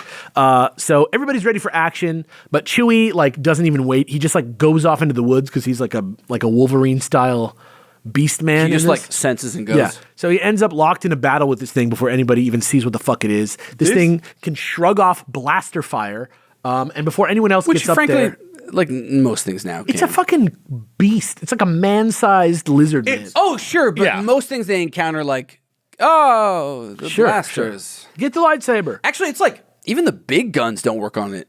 Don't they use some of the like? It literally does not care about the technology of lasers, which is crazy. Doesn't look good for the gang. I don't care about that shit. Like I said, there's an absolute cuties at the Rebel Ball, though, both male and female, so that's cool. Night Beast Part 2, the creature, man. Again, this goes on so long. It goes on so long, but like it's actually like 4 pages because it's fucking newspaper strips. Yeah, the Night Beast can kiss my ass. I was so bored. It's noticeably just a story of 4 people running around and a bunch of hot people at a party, which almost saved it, but not that much. It's like running around and then nothing works, and then There's also a great Chewbacca panel towards the end of this one, which I very much enjoyed. The creature manhandles Chewie so badly, it gives everybody pause. Chewie hooks back up with the crew, and they follow the creature back towards the main hangar, which is absolutely thrashed. They find some survivors who point them towards where the creature went, and they send them on their way. The creature, however, vanishes despite search teams working overnight, and 3PO posits that maybe it was that the creature of legend disappears with the sunrise, which is like a legend around here that he's heard. So that's strange. However, Luke feels like maybe the Force is at work or something strange. it's like an unknown thing that didn't exist, and then they're like, "Oh, it's the legend around here." You're like, Yeah, 3PO "Who heard told it. you? Where'd you hear this? Friends. Yeah. So Where would this even be made? We've been here for like 6 months. I think he can what read. Are you talking about? I think he walks around and just reads the walls of the temple. That's my canon for C-3PO because he does eventually become, like in the post-Jedi era on Yavin, he does eventually become kind of like the like history guy. The what's the guy from Final Fantasy 16? Tomes. Yeah, Tomes. Or Heracles or whatever his name is. I can't remember. Yeah, maybe his name Tomes is is their nickname That makes for him. yeah. It's like that. He's like history man from Furiosa. He just like knows all the stuff. Like whenever they need to learn something about the ancient evil that they just undid, they're like, 3PO, come look at this wall. And he's like, it says this. So this is kind of like the first time that they went to the well of an evil thing comes out of the temple. But boy, do they go back to that well. They go back to it. They go back to that well frequently. a lot of times, especially in the They planted seeds though in expanding universe of like it being unknown, 100%. that there being like eldritch structures on other planets. Like, God, we love a good Just little get ready for precursor. Is it Kevin J. Anderson who does the like not for the young kids, but like the young Jedi Order? There's the young Jedi Knights and the junior Jedi Knights, and I think the young Jedi Knights is the one All right, that's listen up, Junior Jedi Knights. All right, we're gonna do little arts and crafts, and then it's lunchtime. All right, guys. One is Jason and Jaina, right? One is Jason and Jaina, and it's like a little bit older. Sure. And then there's Anakin Solo, and that one's like he's like a kid. He's like a child in that. So it's like, a teen adventure and child. But the one that's the teens is like about Yavin 4. It is like a lot of the time they're figuring stuff out about. I sure hope there are no ancient evil Sith spirits It's there. it's very Hogwarts is the vibe, right? Yeah. But yeah, so But also wasn't the idea, didn't they, weren't, I know they changed it for new canon, but wasn't Wait, old Luke canon? goes back there, right, and sets up. Yeah, I think That's that's what where you're the saying? That's academy where school is is, yeah. Yavin. Yeah. Okay, yeah. immediately. Because in the new it's there. canon, that's not the case. No, but it's there for years. It's there for like decades in the Yeah, it's like an Legends actual canon. real thing. Yeah, like It's neat. thousands of Jedi come out of that place. Yeah. Which is such a weird thing to think about in the new canon. Anyway, No, but in the old canon, you battle Darth Tyrannus there, that's true. and he's He's the leader of he's the leader of the serpent masters. As he gets closer to where the monster disappeared, he finds like a passageway that's like a secret passageway with a book, except you have to use the Force to open it. And R2, who until now was just watching from the shadows, reveals that he's been there and joins Luke, and they both go down there. So after a short hike through the tunnels, they discover the chamber where the TIE bomber fell through. They realize that the tunnels kind of like connect between the buildings and that they're kind of like going down and coming up in other buildings. And next to the TIE bomber is some kind of pod or Dracula coffin, which seemingly is where the beast came from. So that's what they find, and that's where they're at down there. Han and Leia are worried about meeting up with the group as much as Luke is, because they're like, we're afraid to go help Luke because if we can't get back up, we don't know what's happening. Luke could already be dead, and Luke doesn't want to go back up because he might get lost and not be able to find his way back. Yeah, and there's hotties. So they decide not to sync up for some reason, but eventually the creature catches up to Luke and R2 down there, and Luke tries to distract it for a minute so that R2 can like go back the way he came and get all the way back to the top. So as Luke climbs closer to the surface another way and the monster chases him, this is when the people upstairs start to be able to hear Luke fighting with the monster downstairs. And when he lights up his lightsaber eventually to fight the monster, the brightness drives the monster insane, and he starts thrashing and like smashing into the floor, and the floor like collapses and creates like an even deeper pit. So now Luke is like swinging from a vine.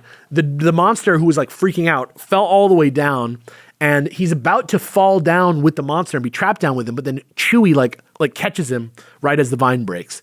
And Chewie, it turns out, brought Han and Leia to Luke because Chewie has the Wolverine senses and he could hear the sounds, and he got to where they were. And then Luke goes back to the section of the wall that he used the Force on earlier to get in, and he uses it, and sure enough, R2-D2's right there because he came exactly how Luke said, back up to meet. So now they're all back up together, and that's what the deal is. So then...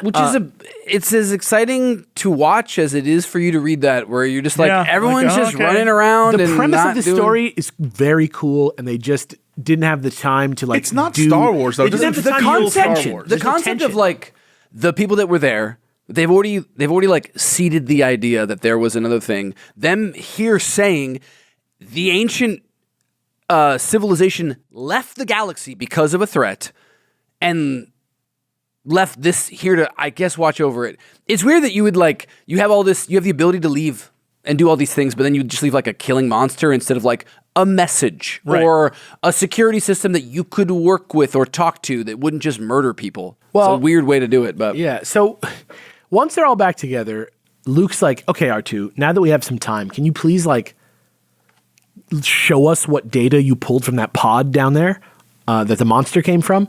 And they discovered that the Massassi were keeping this monster in suspended as animation as a guardian of the temple that uses the Force biologically to like fend off attacks. So it's like actually kind of like a robot automaton, but made biologically that they use as a weapon.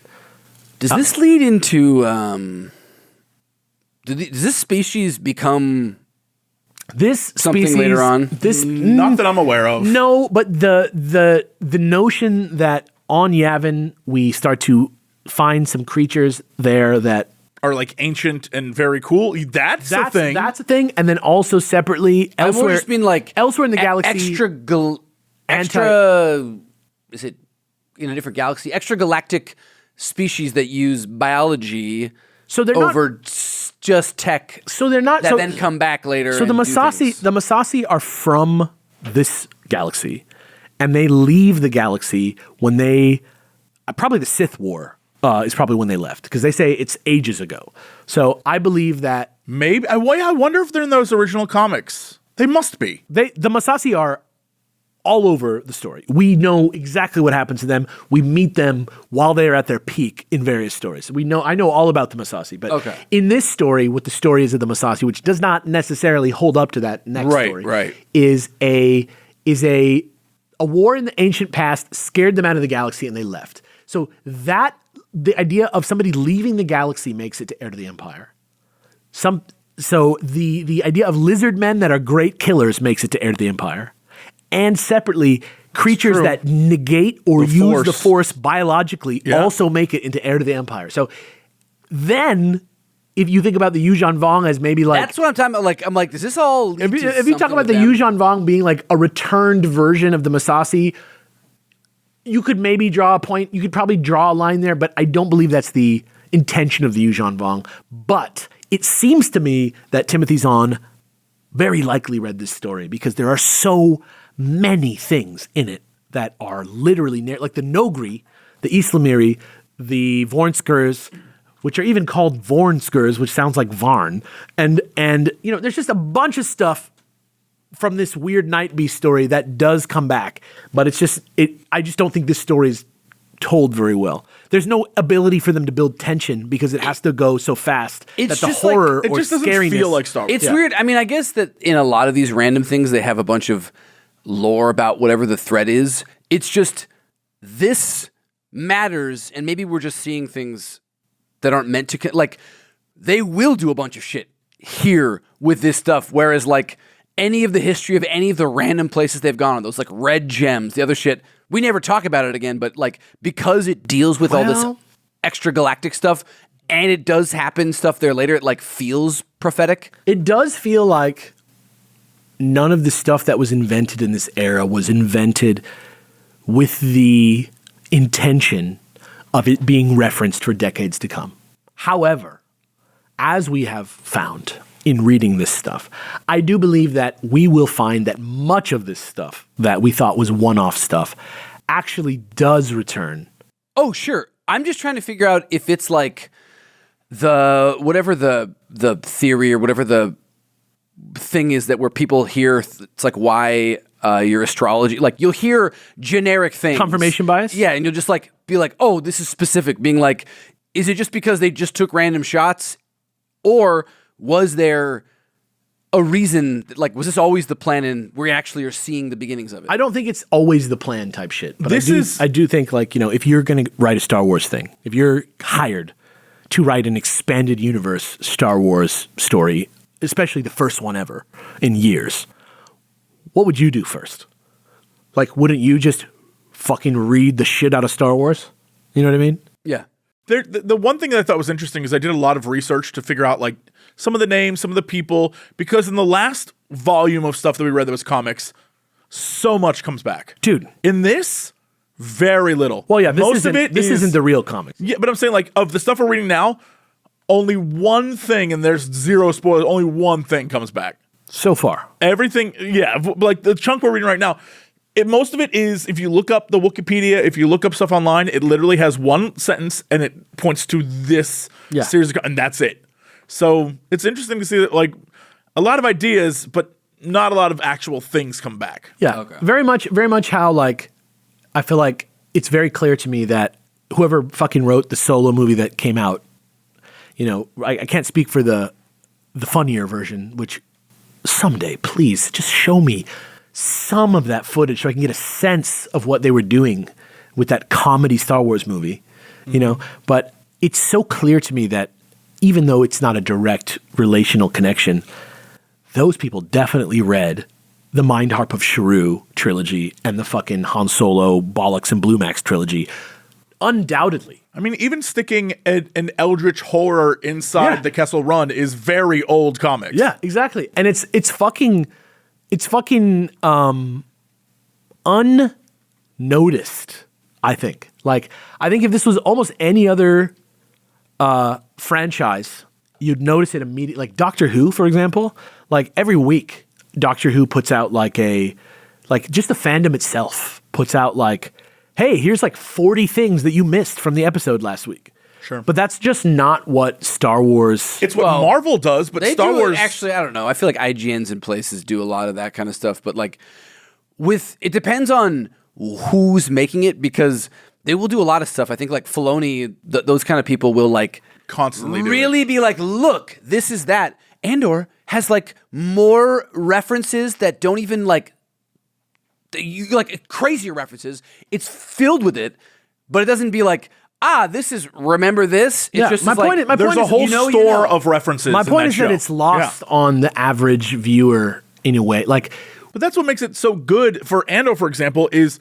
it's all there. They're just not saying, hey, look at this thing. Yeah, exactly. But if you're a giant nerd burger, you will absolutely be like, oh my God, this one room has so much stuff. I just think I love that. I just think the It's general so much better. I think the general perception of Star Wars is that this doesn't happen that Somehow much. 3PO is always around. I think the general perception is that this doesn't happen that much in Star Wars compared to other things, but going through it and reading all this old shit that nobody knows about, people that are, people our age don't know about, let's say. I'm not going to say if you're 65 years old, this is probably exactly what you read. It definitely happens. I think that it happens because like Star Wars created this. Everything now is like, Star Wars was the like, what do you call it? The Uber, the whatever, the text of mass insane fandom on this level. Sure. But we live in a like more consumer passive, like you had to pick up a fucking book. You had to go out and do things. The lore now doesn't seem you central. just watch what your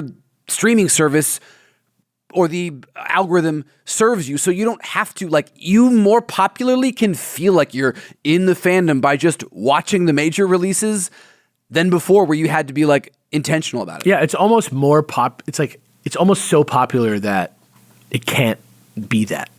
Like, it just simply, like, Doctor Who's never gonna like maybe become the most famous thing in the world, so they focus more on tying it together, or comic books, which are literally the people that you're writing for are probably the same people that were reading it in the 90s, the 2000s, and the 2010s, and the 2020s. Literally the same fucking people, and nobody knew, right? Yeah. But in this, it's like, I don't know. I feel like at one point in time, there was like this big expanded universe of Star Wars, and they wiped it out almost completely, and we didn't notice. And then they started to draw from it and made the one that we know, and then they wiped that one out, and then they made this new one that is so much more focused on the Luke Skywalker trilogy and the Vader story and characters that we've already met, that when they bring out this other stuff, you're not like, anything can happen. We're going to get like a villain from XYZ. It's just going to be set dressing. It's just going to be a wink to the old people who have maybe heard of the fucking Return of Ben Kenobi comic arc. You know what I mean? Like, it doesn't feel as like when Doctor Who drops a new character on you, you can almost feel the fandom in the episode going, whoa, or when like a new X-Men character shows up, or when they pull out the agent whatever of S.H.I.E.L.D., the girl Captain America and Professor X and Jim as Mr. Fantastic for 1 second, the whole movie theater goes, oh, because the language of Marvel, the language of comics, the language of many other properties is about, it's all there. It's all happening. Everybody's equally important. I have my favorite characters and you have your favorite characters. But Star Wars, especially the new stuff, it's like your favorite characters are Luke, Han, and Leia. Your favorite characters are Rey and Kylo and Finn, kind of Finn. We acknowledge that Finn technically existed, in the Star Wars fandom, but they don't really go like. There's nobody whose favorite character is like that dude that got killed at the beginning of Obi-Wan. They do like Force Awakens starts with like the New Republic gone. It's all gone, and there's no other people from before. It's just who you know and our new people. And we're going from there. So it is like I get the logic. It's like too baked big into the first new thing that they did instead of, I don't know, whatever. It doesn't matter. It feels almost like kind of what a lot of those fandoms want, though, also. Like, for example, and I hate to be going back to Doctor Who, but it just ended. It's like I've been submerged in the internet of Doctor Who fandom for a while. And like this finale drops and it's like waves are made by the revelations to the plot and the changes in what, like, oh, this new thing means this about this old thing, and these plot lines that we've been thinking about for 30 years are finally coming to a head. And when you read the complaints about it, it's like, this was supposed to be a jumping on point for the show. This was supposed to be a place where new people could come and not watch the old stuff and like not feel like they have to do a bunch of fucking homework and shit like that. And so that sucks that I wanted to come enjoy this and I can't without watching Matt Smith, Peter Capaldi, Jodie Whittaker, all the other doctors, right? Like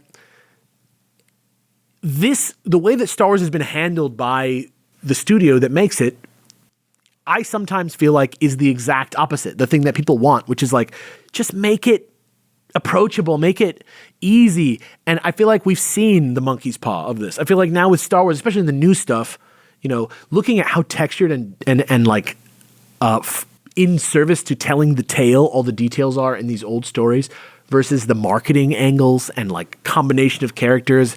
This is like true of corporatism and marketing everywhere. Not just like, but they want to try to make what needs to be naturally occurring. They like want you to say a thing about a brand instead of allowing people to naturally say it because it's so good or natural. And so it's like, yeah, like the expanded universe. I mean, by the second Star Wars, there was already an industry around Star Wars, but it isn't seems original like what IP. we'll see based on how few things come out before is on. Like the expanded universe that we all love did come about sort of organically, whereas when they started over, they were like, no, we're going to bake it in there, but then it's not even expanded that much. It's just tied up. Yeah, I mean, like, okay, the Star Wars fandom to me is unique, and we'll continue with the summary in just a minute. But the Star Wars fandom is unique to me because unlike all the other ones, like even Doctor Who, which is itself also its own thing, Star Wars is based off giant events that happened like every several years, and it was like treasure. It was like gold to get a Star Wars movie. There's been like for 30 years there was like 6 maybe, depending on the 30-year period that you choose, right? And it's like going from the big thing and spreading it out into a bunch of little things, I think, is the shape of the Star Wars universe, especially the old one, the Legends one. And I think that after the jump into the new canon, Star Wars is now based off something, which it wasn't before. Like, I think Star Wars was based off itself in the old canon, and in the new canon, it's based off the old canon. I think even the prequels... It's like an adaptation. The prequels do this too, where it's like the prequels are like a weird response, but beforehand to the original trilogies, and then the sequel trilogies are a response to the prequel of both things, but really with like an anti-prequel tone. Yeah. And so it's weird. It's kind of like crazy. Based off itself in a way that like Marvel Comics, it's like, okay, what's the new thing? Okay, it's Fantastic Four, the newest thing in Marvel. Like almost no one knows anything about this who's watching the movie, right? How do I find out about it? Oh, there's literally 900 issues of the Fantastic Four and 2 other movie franchises and all this other shit that's like unrelated and readable, and that's the way Fantastic Four is, that you can check the new thing against to see what you're mad about. But Star Wars, it's always new unless you're in the new Star Wars. Well, I would say that there are different people running Star Wars differently, and like Filoni, for example, watching Ahsoka, it's not a standalone show. You would have had to have watched Rebels plus Clone Wars, plus have Summoners. Like, there's so much going on there that I don't know what the jumping in point for that was. Or you don't need to know anything. You can just jump in and understand what's going on. I think that the Obi-Wan movie, I called it a movie, though it feels like it should have been. Well, wasn't it going to be one? Feels like it really should have been. Half of that, the first 4 episodes, are all like, here's a bunch of other stuff that doesn't matter. Everyone's there to literally see the one part that was the last 2 episodes. And I feel like that's the big problem with it, is a lot of Star Wars now is we're going to call back to a thing that is in Disney media. Yeah. But not Star Wars media. Yeah. And so if you're thinking like, oh, I'm going to learn about this cool Stormtrooper thing or whatever. Nope. No. However, you will learn about, Stormtrooper 7MB, who was in this one episode of, Rebels, and that he's back, and you're like, what? Yeah, exactly. They do that frequently. It's a weird system of callbacks because it's only Disney-based properties they're calling back to, and some of those are designed specifically for kids. So you're throwing in kid-based storylines into modern double adult. Ouroboros. The serpent that already swallowed its tail is coming back around and swallowing it again somehow. So going back to what we were talking about in the previous episode, just real quick, along these lines. As similar as Star Wars is to so many other huge franchises, the two things that we have noticed that seem obvious at first but are like kind of important. Today we said every other one is based off something, and Star Wars is based off nothing, and things are based off Star Wars, right? That's how it grew to its popularity. I mean, we also talked about how it's based off of like Dune. But it's not like brand recognition from Dune that's contributing to Star Wars. It's literally like it was like a fresh new thing. Yeah. Visually, it was a new level. It was like literally a new level of things Star that Wars people was had not defined by its media hit status before it was a thing, before it was an IP. So there weren't like true Star Wars fans that watched it get popular. It started popular. The other thing that we've noticed is that Star Wars, there's been some divisions in the, based on legal stuff about like where, legend stuff lives and where new stuff lives or whatever. But aside from that, everything in Star Wars is the only one of the big ones where it's all canon. Sure. Like everything that happens in Star Wars is at the same level of it happened. Right. Which is very different. Wait, no, don't they actually have a structure of canon? It's like, this is C-level canon, this is... My point being that in the comic books of Marvel Comics, it's like, that is not the same place where Thanos came with the Chitauri in 2011. Oh, yeah. It's like, it's just not that place. In the Star Wars books, yes, some like specific events don't happen or do happen or whatever, but it's not like, oh, the Black Sun don't exist in this reality. Right. Like everything that's in the books is takes place on one universe. On par in the same universe. Doctor Who is like this also, but Doctor Who contradicts itself directly so much that it doesn't matter for another reason. Like the canon isn't as rigid as that. It's the biggest downfall of Star Wars is that the canon is so rigid that if something doesn't land, it becomes upsetting. Because if like they produce a show and the show sucks, or they make a movie we're committed. or a trilogy of movies and That's the last Star Wars one now. is the worst thing ever made, that worst thing ever made, that's lore now. There is at one point in time, the Emperor lived and had a whole planet of Sith people that he then made ships for, and that went nowhere, and that was a major plot point, and that's real, and that's forever going to be a thing. And it's cool chanting though. Yeah. But it's like a very, because it's so rigid, that one flop is now permanent, and there's no like, that's why people are like, no, they're going to change the timeline, it's going to be different. Like the cope on that is insane. It's that's because it's so rigid. Yeah, that's actually really true. Like if you think about like why people that stopped watching Star Wars, like traditionally, let's say, I don't have as much of a gauge of this with the sequel trilogy because it's still kind of happening, like the same media push is still kind of happening from 2014. But like, it's so interesting. Like, oh, I watched episode 1 and it was just too silly. That's not Star Wars. Or like, oh my God, the midichlorians just ruin the entire idea of Star Wars for me, right? It's like very little like ticky-tacky things. But like, if you look at a Spider-Man fan, think about, first of all, how much you personally love Spider-Man, like whoever's watching this, because I don't think anybody hates Spider-Man. Even though like Superman has haters, I feel like everybody likes Spider-Man for the most part. Weird aside, but like anybody that hates Superman based on the like age-old reasons to not like him has never read it. Has never like encountered they just like what they think that they know about it one time. Yeah, they think that's how you like enjoy stuff. Yeah, or they like quote the Kill Bill speech about Clark Kent and Superman, which I don't think is like, accurate at all, but is at least tells you that character's Bill's perspective on humanity. Like think about Spider-Man. Think about everything you know about him. Think about Mary Jane. Think about swinging around. Think about high school, J. Jonah Jameson, Flash Thompson, all that shit. right? Just think about all that. Miles Morales, all that shit. Spider-Man is also the avatar of a spider god across time and space that like implants her like will and power into Some sort of Spider-Verse. Spider-Man and to other spider-based beings in the world. That's dumb. Also, for like years and years and years of the stories that you were reading in the comic books, that wasn't Peter Parker. It was a clone, and it was actually a totally different guy being Spider-Man that whole time that you were reading that.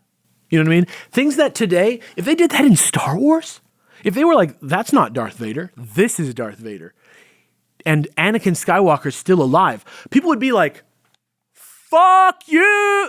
Like the things that comic book characters and people like that have survived and persisted because the sort of generic understanding of somebody like Spider-Man is that he's not somebody you can really lock down. He changes and sort of evolves and shifts over the years.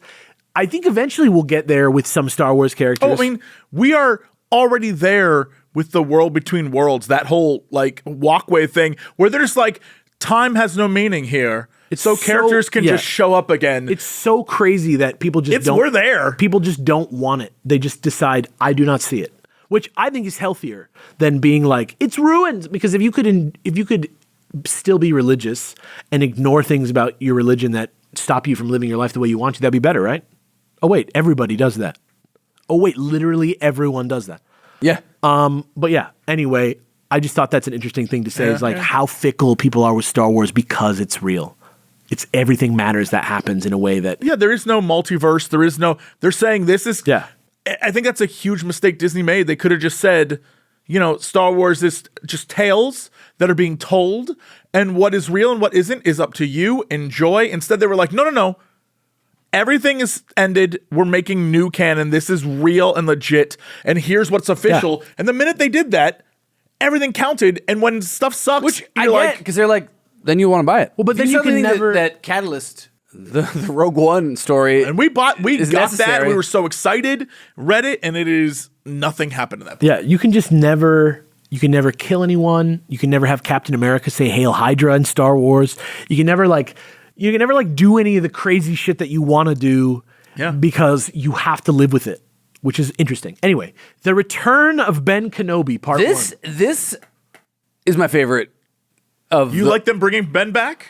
I thought this was this, and let me because reading this, none of these stories hit me with any kind of like real enjoyment the way that some of the longer I feel like radio plays or something. I thought it was fucking hilarious that this method actor got so into the bit that it like changed him. He like. This isn't even the first time this happened. So hard that he became a better person. I feel like this happened in Star Wars at some point already too, but I can't remember exactly when. This is like 10 Things I Hate About You. Any of those movies where you like, look, I was just hired to do a thing, but then it became real. Yeah. I love you. Then I realized I loved. Yeah, you're like, it's just that. It's like an actor that like hired, and he's like, the love and admiration that they give to the person that they think I am, it's changing. But it's also an old man and a young boy.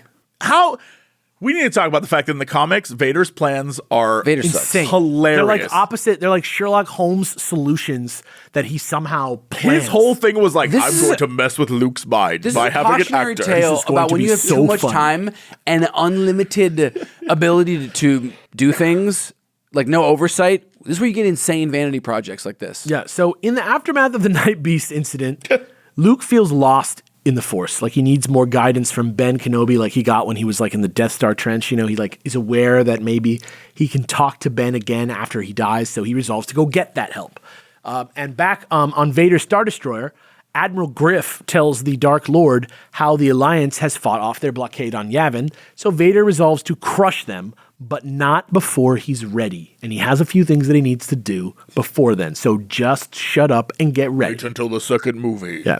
So meanwhile, on the desert world of Eridus, which is probably quite arid, a team of stormtroopers is just about... And dust. Very dusty and arid and dusty. A team of stormtroopers is just about to slaughter a crew of rebel weapon smugglers. when they're seemingly saved by a Jedi in brown robes with a lightsaber who goes by the name Ben Kenobi. Word reaches Yavin via one of the survivors, and Luke decides to suit up in his brand new Bumblebee poncho and finish the Eridus mission for the rebels, but he wants to do it by himself. Isn't the point camouflage? The poncho is so Maybe yellow. it's about safety. There's no railings.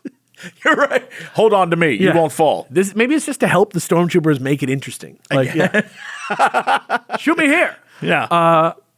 So on his way to Eridus, he's on a ship by himself. He hears some banging in the hold, and he realizes that 3PO hid in the hold to preemptively stop R2 from hiding in the hold, but then R2 didn't hide in the hold, so now 3PO's stuck on the mission. Hilarious bit. When they arrive on the surface, they find the locals in an explosive conflict with an Imperial hover train, aka they're throwing bombs at it, but they don't seem to have powerful enough weapons to take it down. So Luke gets involved by chucking a burlap sack filled with proton grenades at the train and blows it apart in like two. This would be like if you threw a big cartoon bomb, like a bomb, at a building and the building just blew up and fell down. Yep.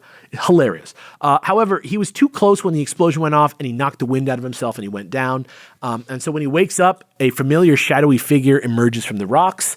And when this man pulls back his hood, it does indeed seem to be fucking Ben Kenobi, which is crazy.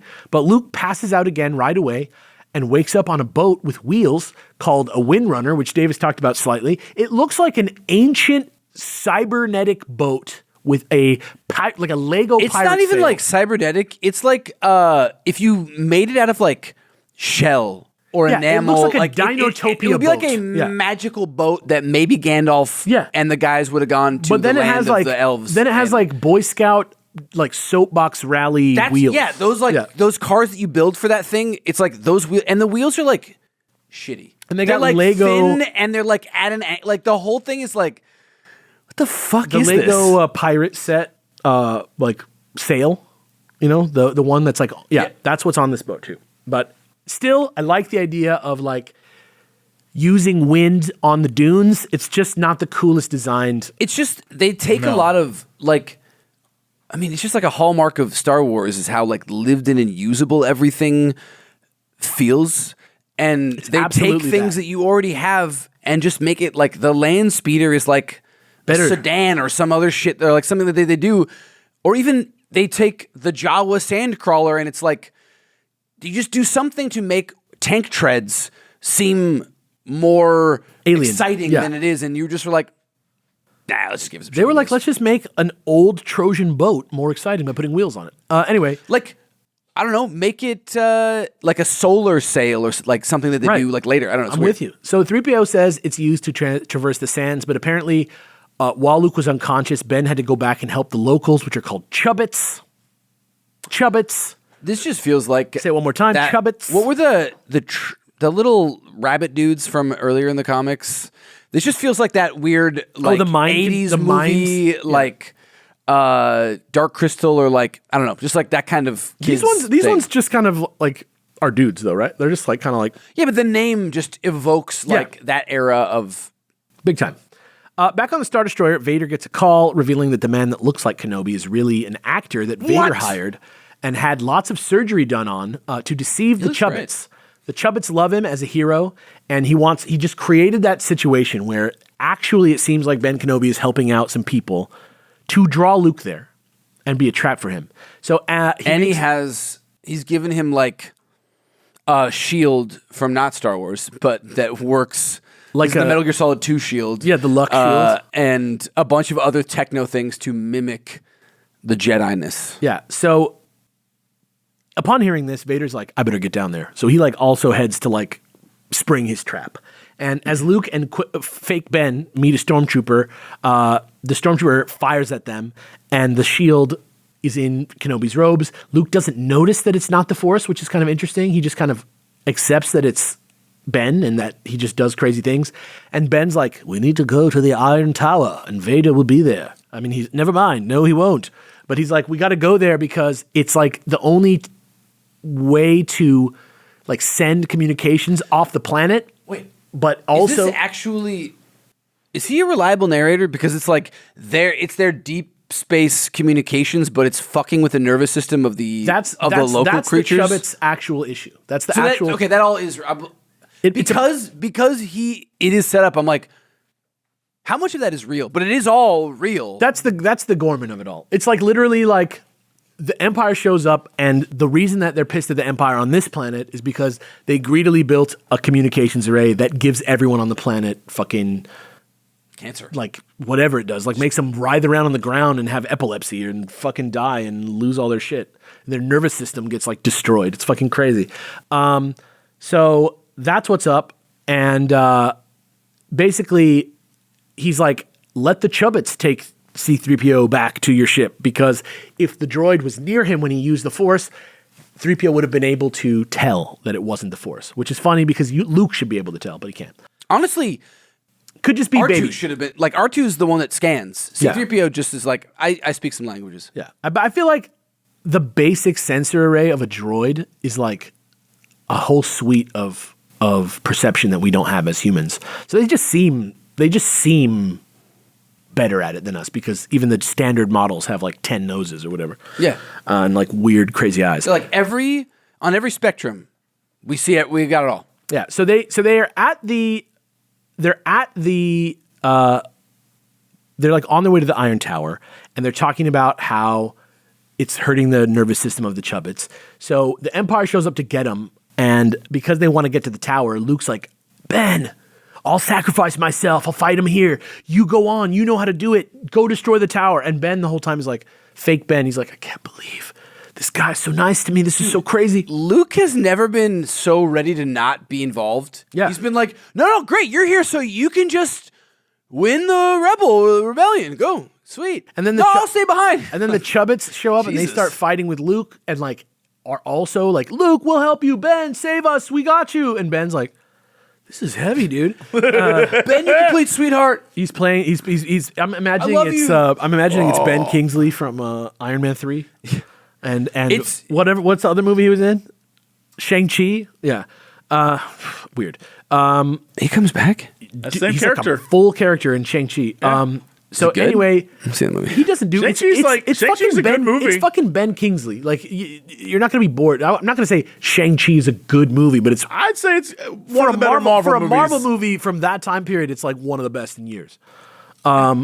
Anyway, so fake Ben is like watching the Chubbits die. He's watching Luke just like do whatever he says. He feels horrible, but nevertheless, he tries to get Luke to the Iron Tower. But since Ben starts getting involved and trying to save people too, Vader kind of like assumes that, oh, he must be like deep undercover and like still trying to set things up. So I'm gonna Listening like, to Vader talk about actor stuff where he's like, he must be allowed to improvise. Yeah. It's just like, He's like, I'll him hang back. thinking about, remember, yes, and. Like, just the idea of Vader Yeah. giving like acting tips to this guy Yeah. is like, He's been to the theater. he decides It's canonically based. That's episode 3, dude. that's where he fell. That's in the theater. when he He learned got about- the theater when he learned bug, about, and that brought him down. What was the name? Darth Plagueis the Wise. Yeah. Yeah. So While watching. that's where he got throat chanting from too. Yup. Oh, it's Dude, all there. it's all there. that whole He caught the drama that whole bug. scene was from Palpatine remembering from before he died when he used to love to go to the theater.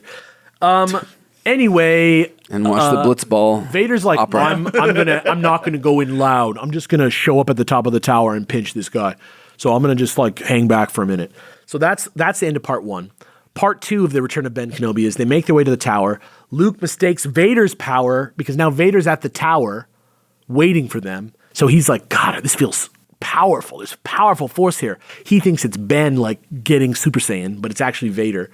And Doesn't he? And he's like a little worried because it's got like a dark, he like feels some darkness. he's like, some bad vibes are happening. Yeah, he's starting to like sniff out that something's wrong. This is one where like, I wish it was a little, this one I wish it was a little bit longer because their whole ending thing is like, Quick. they're somehow separated for 2 panels. Like Yeah. it's like, it would have been cooler to have a little bit more here. But yeah. Basically, they get to the bottom of the tower and like head up, and immediately Luke's like, I'll go to the control chamber. And Ben's like, I'm going to take out all the traps, which is like basically what they did on the Death Star. And actually what he does is he already is in control of all the traps, so he actually just takes an elevator up to Vader quickly so he can beat Luke there. Vader tells Kenobi to play hurt and lure Luke closer, but fake Kenobi decides he's a good guy just in time for Vader to throw a bunch of trash at him with a surge of the Force, which is precisely the surge in the Force that reveals that Vader is present at all to Luke in the first place. So then Vader heads off to fight Luke, and in that moment, when he turns his attention away from Ben has just enough time before he dies to go up to the control panel in the tower, press the button, blows the tower by himself. It's hilarious that so many of these buildings have a button where you can turn it on and it will immediately explode. It's just like crazy where it's like, oh, the power switch? Oh, you just turn it up. That goes all the way to dead. Yeah. It's like, wow.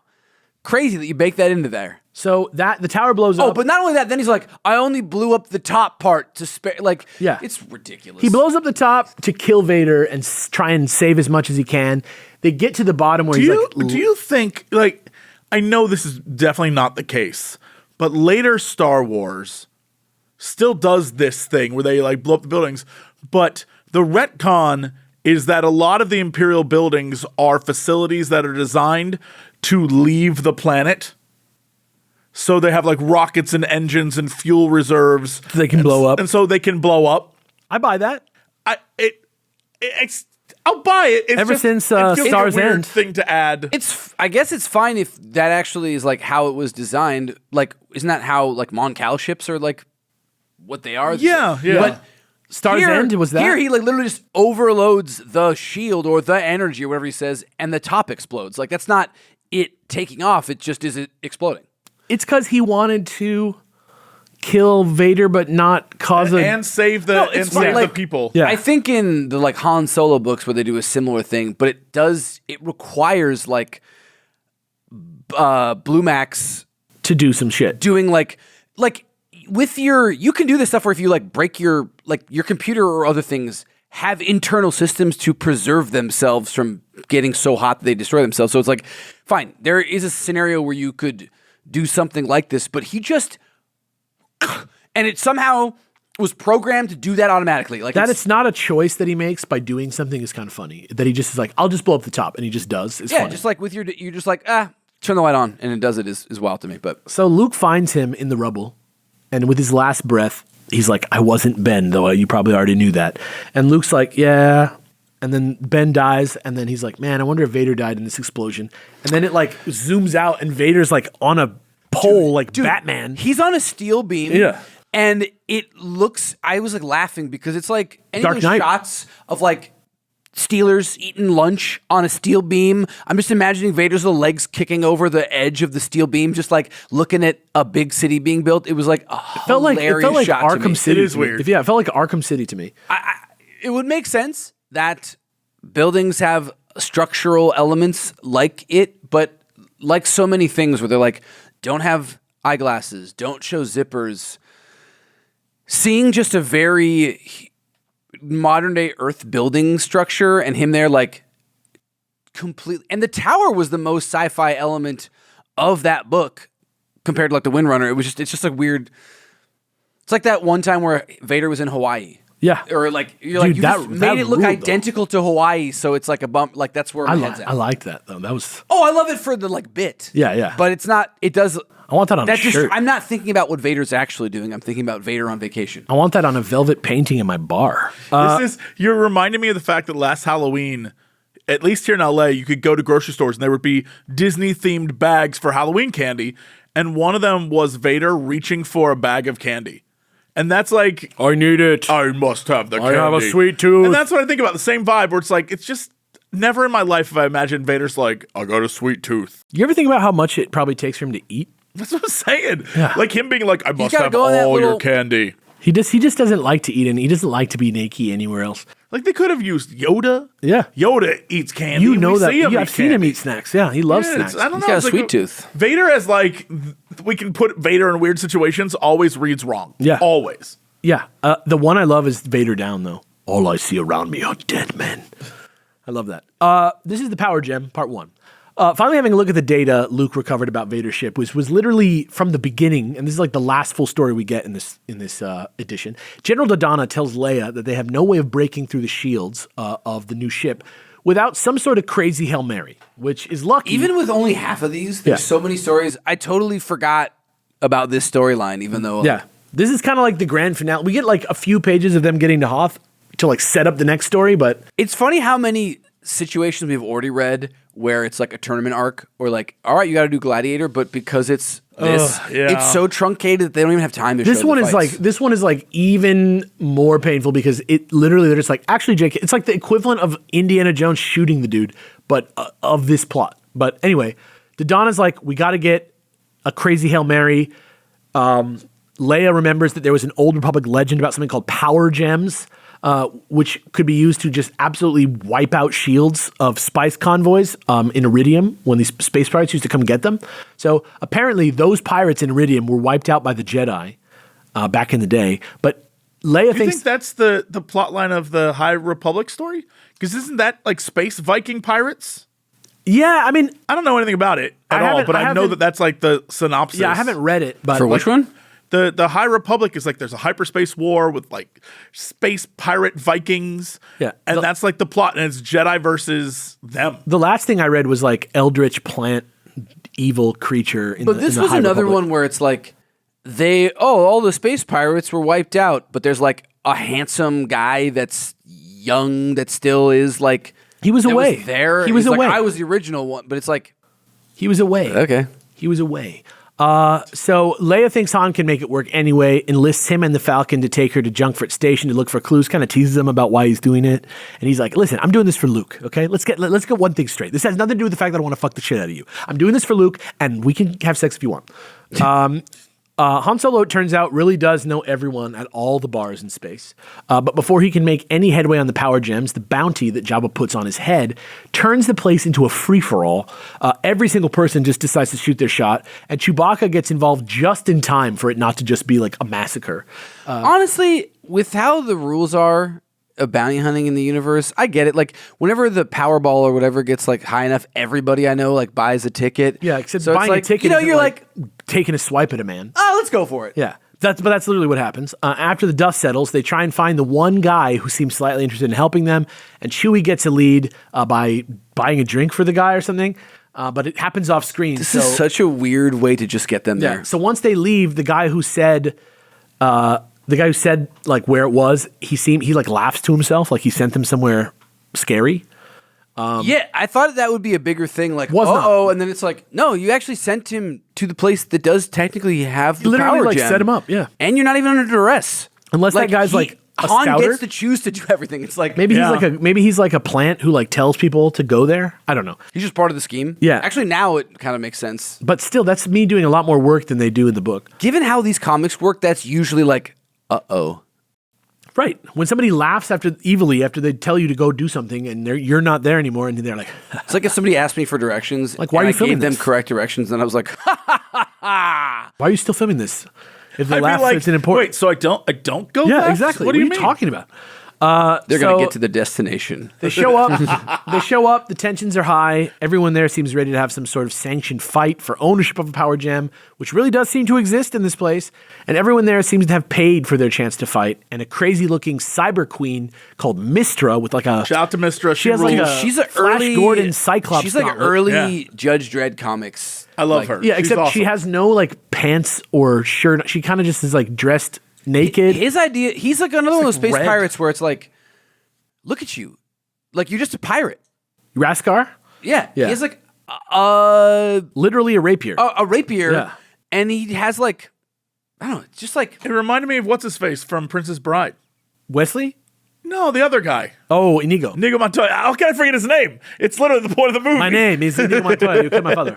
But yeah, he just looks like him, and it's kind of like, okay, we're doing this again. Another sword man in space. Yeah, exactly. But this time they're kind of doing it different. So Mistra's like, I'm the boss, but you're going to go meet Raskar, the gentleman. And he's kind of got like a black beard, kind of gentleman pirate vibe. Raskar shows Han that the power gem that they'll be fighting for is in fact the real deal, and that he's one of the original pirates from Iridium, but he was away when they went on the mission, so he lived That's like how Order 66 happened, where some people who were in the drive-thru, they didn't get killed. But he Comes doesn't. back with a coffee and they're all dead. Yeah, Troy getting back to the party and community. But he doesn't think the power gem is worth using because of the hurt it always brings down on its owners. Apparently, that's why he says that he doesn't want to use this thing to get rich. Raskar seems like he wants to keep the fights going forever as long as he's able to take a percentage. And Han could not afford the entry fee to get in to have the fight, but because he's famous, Raskar decides he's going to let him into the fight for free. It's confusing because it sounds like he's been doing this for a long time. Yes. But it's like, don't you eventually have to declare a winner? Not if everybody dies. Like, I thought it was a tournament structure such that there will be one person at the end that is alive. I'm with you, but I just got to imagine that there's some reason. Maybe it's a giant Swiss tournament. I have no idea. But Han couldn't afford it. But he's a celebrity. Raskar knows he has the bounty on his head, and he's like, listen, if you die, I get money anyway, so it's not that big of a deal to me. Go ahead and fight. But Han's like, actually, though, Chewie's going to be my guy. I'm not going to do any of the fighting. It's going to be Chewie. He's my second. He's doing it for me. And they're like, very well. So Chewie's like, What? I was like, don't worry. Han's like, shut up. Han's like, he says he'll do it. Yeah. Mistra doesn't want Han getting any funny ideas. Now we're in part 2, by the way. She doesn't want him to get any funny ideas, so she draws down on him and is like, check this out. Faster than you, bitch. I'll shoot you anytime. Don't fuck with me. So Han ignores this and has Chewie start a fight. It's like a moment where in a longer story that would come around in some way, or it's like the guy that wants to, like, I guess it's Michael Biehn in Tombstone, who's like, what's up, Doc Holliday? Every scene, and then finally they get a chance. He's like, whoa. JK, bro. I don't want to. I'm just fucking around. There's just no, like, they do that, and then that's never a thing again. Yeah. The point is that she's like, don't do some bullshit. And Han's like, yeah. Okay. She's like, I never missed because I got my whatever terrible name for a Cyclops like, I visor. always get the draw because my gun's on my wrist, bitch. I don't have to. It seems harder to aim with your wrist. Doesn't matter. Really, the secret reason I'm wearing this hat is because my old friend Jolly told me about your kissing proclivity. So you can't kiss me with this hat on. You can't kiss me when I have a guard over my mouth. I'm unkissable, Han. It's programmed to shoot you if you try. But yeah, so. Oh, Han. He kissed me anyway. I hate him. I hate how much I love him. Do you think about it? Lips are just like a gun on your face. So Chewie shoot kisses. Lips are a gun on your face that shoot kisses is like the NRA's like slogan. So guns don't kill people. Lips are like a gun on your face that shoot kisses. That's what it should be. Metallic kisses. 9mm kisses kill people. So You guys want to run into war? not about that. The plan. 9mm kiss? The plan is that Write that Han down. doesn't even want to play the game at all. You just writing it down Yeah. on your Star Wars notes. 9mm kiss. Is like, That sounds like a great, terrible name. That's like a early special move from a Devil May Cry game.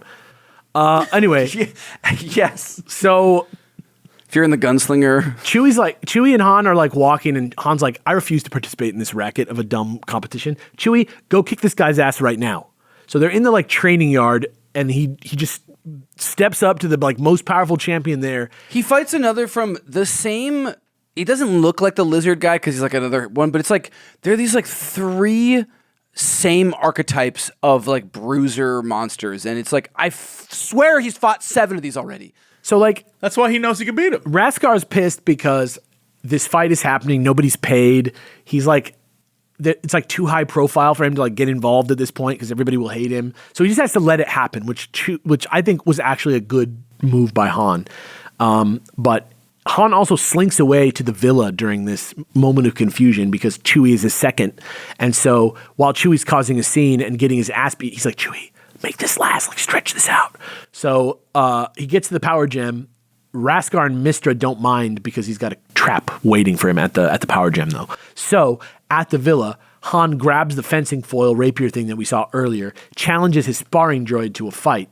And they like don't show what happens next. But Raskar gets notified just at that moment elsewhere that Han has been killed by his security system. So we're supposed to imagine, though I don't know why. I don't know why we would imagine it, but we imagine that Han dies right here.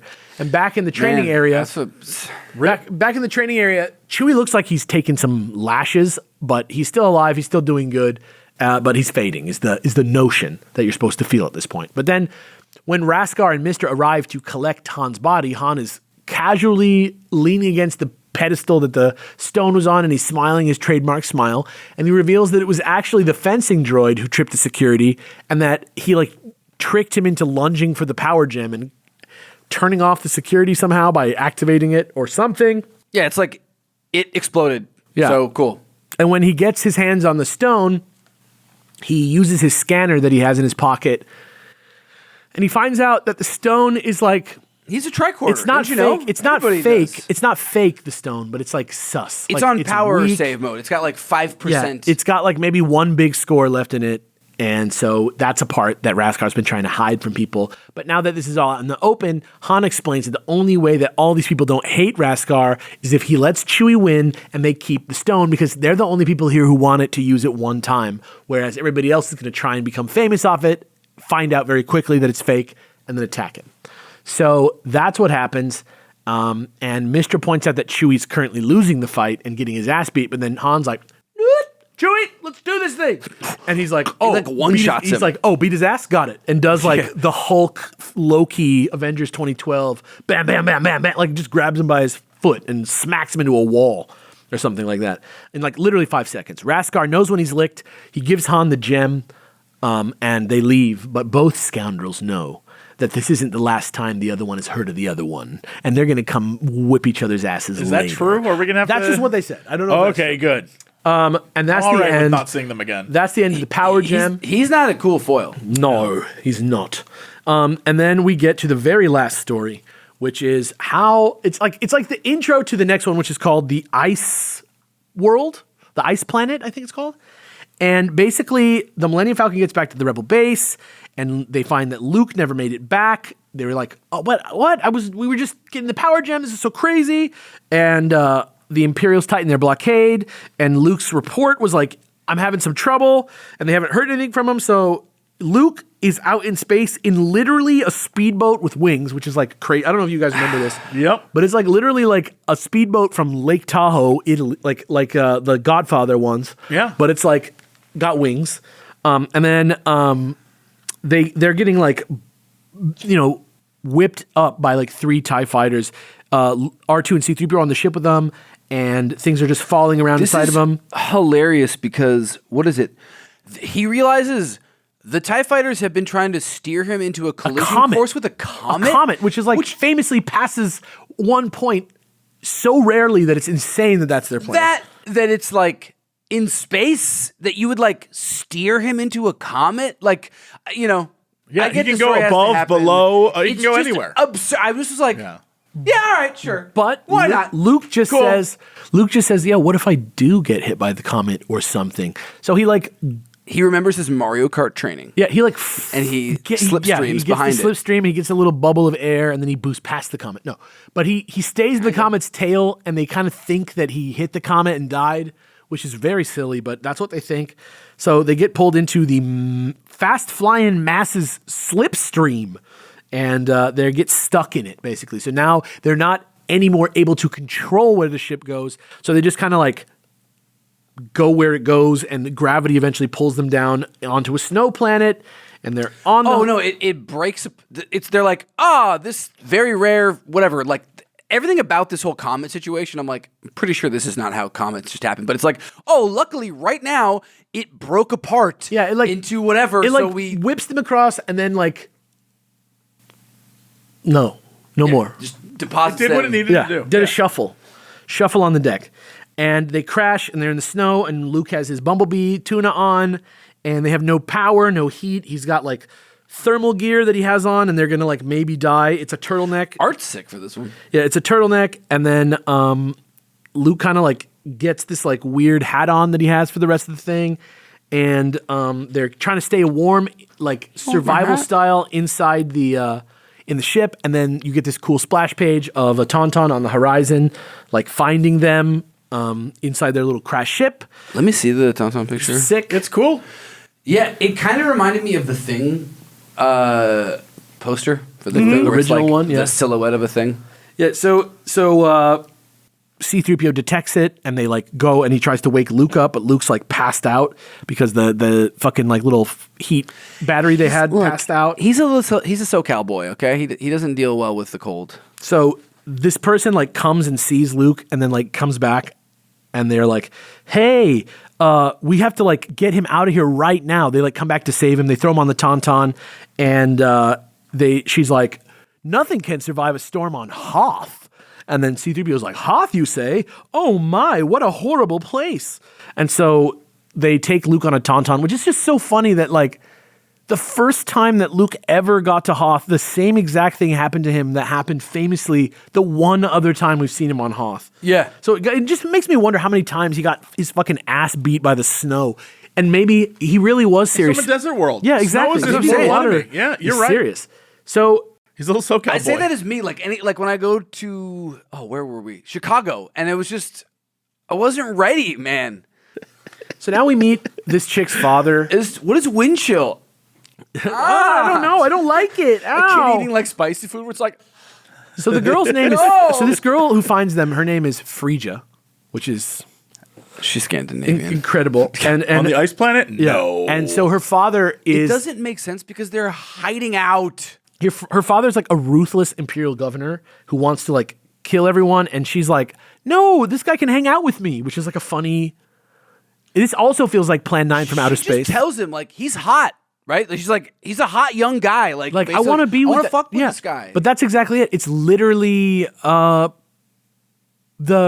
Tempest. It's literally Prospero. It's literally Plan 9 from outer space. It's literally like, my daughter will never be with this interloper, and I will never let this jeopardize the safety of my little setup.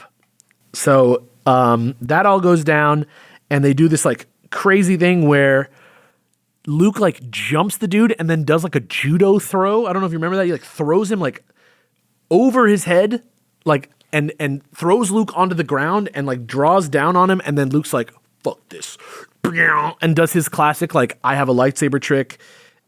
This guy actually is like, "Huh?" And he's like, Luke's like, "Just in case you don't know, this is a Jedi weapon. It's a lightsaber. Ha ha ha. I thought you were old enough to remember them." Which is funny that like he is even admitting that like there's a generation of people. It is a good line where it's like him just like being ageist, I guess, or something, like a weird bit, but you're like, yeah, kind of makes everybody like, you wonder. And aren't you all old enough to Yeah. know what they were? And it's not the greatest cliffhanger for the entire story. It would have been better if he never said Hoth till now. But I think just, yeah, like right there being like Hoth and being like, oh. yeah, that would be a good cliffhanger. But this is where we end for part 1 of the Star Wars newspaper strips epic collection. Next time, we're going to do the exact like other half of the book, which is another, I don't know, 1, 2, 3, 4, 5, 6, 7 storylines just like this. A couple other little things. It actually wraps up, like the actual newspaper plot wraps up because it's the end of it. So next time we'll be back with more discussion on that. But man, like, yeah, there it is. I'm curious to get a little bit more information on Hoth. This explanation for Hoth makes Hoth a way less good place. I'm with you completely. Because like Luke got there at sublight by following the comet, which he was chased to by short range fighters. Right. So this is within the Imperial's patrol by like what, 1 hour max if we're being comfortable in sublight.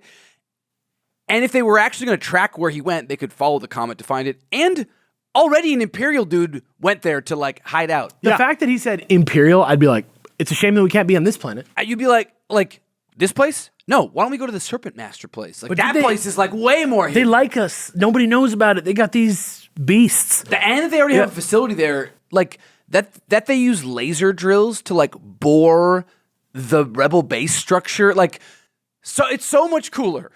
That Yeah, this is like, it's weird I 'cause wish it's that you the had same. like tried to take that and do. Isn't it that. the same like writers as the other Empire Strikes Back? I have no answers for Like you it's on that. Archie Goodwin here. Like No, because remember the Empire writers were that different team, like the Flash. Like remember they like hired a whole other team to do the Empire part. of the comic. Yeah. But the movie part. But like leading up to it and after it, it's all the same team, isn't it? Like, isn't it just? Oh. It's like the same editorial desk. Am I not? It could be. I don't know. Yeah, it's literally Archie Goodwin. Like that dude wrote like every Star Wars comic. But yeah, I don't know. It's an alternate telling of something that I think is interesting, and maybe it does supplement it. I just don't remember for sure. It doesn't feel like it does. But maybe we need to start being more mindful of this. Maybe we need to start thinking about Star Wars as a Doctor Who or a Marvel Comics or something like that. Because maybe it's our perception that's making it hard for us to see all these. Well, I mean, everything that we see here will very quickly not matter anyway. That's true. Like everything that we got here, they're already gonna retcon already. That's sort of when the premise Thrawn of the whole comes out. podcast. Yeah. Sort of the premise of the whole podcast. But nevertheless, interesting setup, interesting moment in Star Wars. Interesting. We rarely get a format that doesn't exist anymore. The narrative short form newspaper comic. Mm-hmm. So we're going to be done with these pretty soon. Yeah, but this became much more like a regular comic, just truncated. Well, the way they arranged it, but it's very fast. The first very simple. issue was really like where you got micro stories, but yeah. Yeah, so let me give you guys a look forward. Into the year 2000? At the next couple things that are going to be popping out of this thing. So we've got, is this the right? I don't think that's the right. I don't think that's the right list. Here we go. We got the real list right here. We got, to start us off, we are at the Marvel newspaper strips volume 2. So that is a two-parter. We're going to put out the next one like really, really soon. And then we get this is great. We do the original Marvel years, volume 5, which is like the Return of the Jedi bit. Then it's after that a Q&A. Then we got a couple movies to watch. Oh. So we're encroaching. It's going to be great. We're encroaching. I like popcorn. I like these movies. I think they're. I mean this. Can we throw Willow into that as well? If you want to, we can throw Willow right on Patreon. I mean, like, what if we do what if we Tucker? Willow? I do want to do some of that stuff. A man in his dream? Weirdly, Willow became. We spent more time talking about Willow than like they talk about even Star Wars movies. Yeah. In those things. There was a like lot of Willow chatter. I would love to watch it. I would love to watch it. Do we do a whole other episode, or we just do a watch along? I think it's a watch along. We throw it on Patreon for people who want to. We'll just throw an extra watch along. I don't know that we need to do an episode, but like we don't need to talk for 3 hours about the movie Willow, but I would talk for 2 hours while I watch Willow. Yeah, and then maybe a summation after. Yeah, sure. I just don't need to do like the breakdown of Willow, WOCBC, the Walkbach, the Willow old before they ruined it with that show that they removed from Disney Plus. Just kidding. So we get the Ewok movies, a bunch of comic books, and then after the Ewok movies, it's the Droids TV show, and then after that, it's the fucking last bit of comics, and then it's the fucking Ewoks TV show. So like, the next couple months of this show are very deeply Star Wars, very different from what we've been doing, and it's going to get real weird. I'm so excited. And also somewhere in there, I think we should watch Star Tours. Like the originals? The actual ride. Yeah. Yeah, I think we should watch the ride too. Because I think that would be a fun little watch. And the Muppet... the Muppet episode? There's a couple of things we can... Yeah. If we're just going to do them as like watch-alongs, that makes it probably a lot I feel like people would be in. interested to watch that on Patreon. You don't have to like continually pay all that much, if you want to just go see them. Maybe I would leave it up to you guys. Are you guys interested? Leave this in the YouTube comments or find me on Blue Sky or whatever. Let us know, or on Patreon. Probably just in the Patreon post of sure, it. but not everybody's Patreon, right? Like some people are just listening. But you can make it free. That's true. I'm just saying, let me know in some way what you think about me making specific pieces of our Patreon media buyable. So that if you don't want to subscribe, but you do want to watch our watch along of The Return of the Jedi, maybe you could just buy that. It's possible. Yeah. That can be done. Yeah, that's a new thing on Patreon that's happened since we started the show. But I'm interested in what you guys. Is there significant interest in that from you guys? That's what I want to know. But other than that, thank you guys so much for listening. We'll be back with part 2 of the newspaper strips, part 2, in part 2. And take us out, Davis. Bye. Fuck off. I don't know. What do you want me to say? There it is. But we'll do a droid voice for it. Yub nub. Yeah. Is that what he's saying? Yeah. No, there is another. That's the callback to what I said at the beginning. There's another episode of this after this. See you guys later. Bye. Nice. Bye. The Star Wars Old Canon Book Club is made possible by contributions from our listeners at patreon.com/SWOCBC. Thank you for your support. This month's Patreon Masters of the Force are Ian Berenade, Trevor Isom, Patrick Rowland, Amy W., Jazz Owl, Peacetime Mando, and Metroid Mike. Thanks for listening. We'll be back soon with a discussion about our next selection, Star Wars, the original Marvel Years, Volume 5, Parts 1 and 2, from Marvel Comics. This episode was edited by Alex Del Campo and Alex Fasciani. The theme song is Venus, the Bringer of Peace by Gustav Holst, performed by the U.S. Air Force Heritage of America Band. Original show art by Jackie Whistler. See you next time.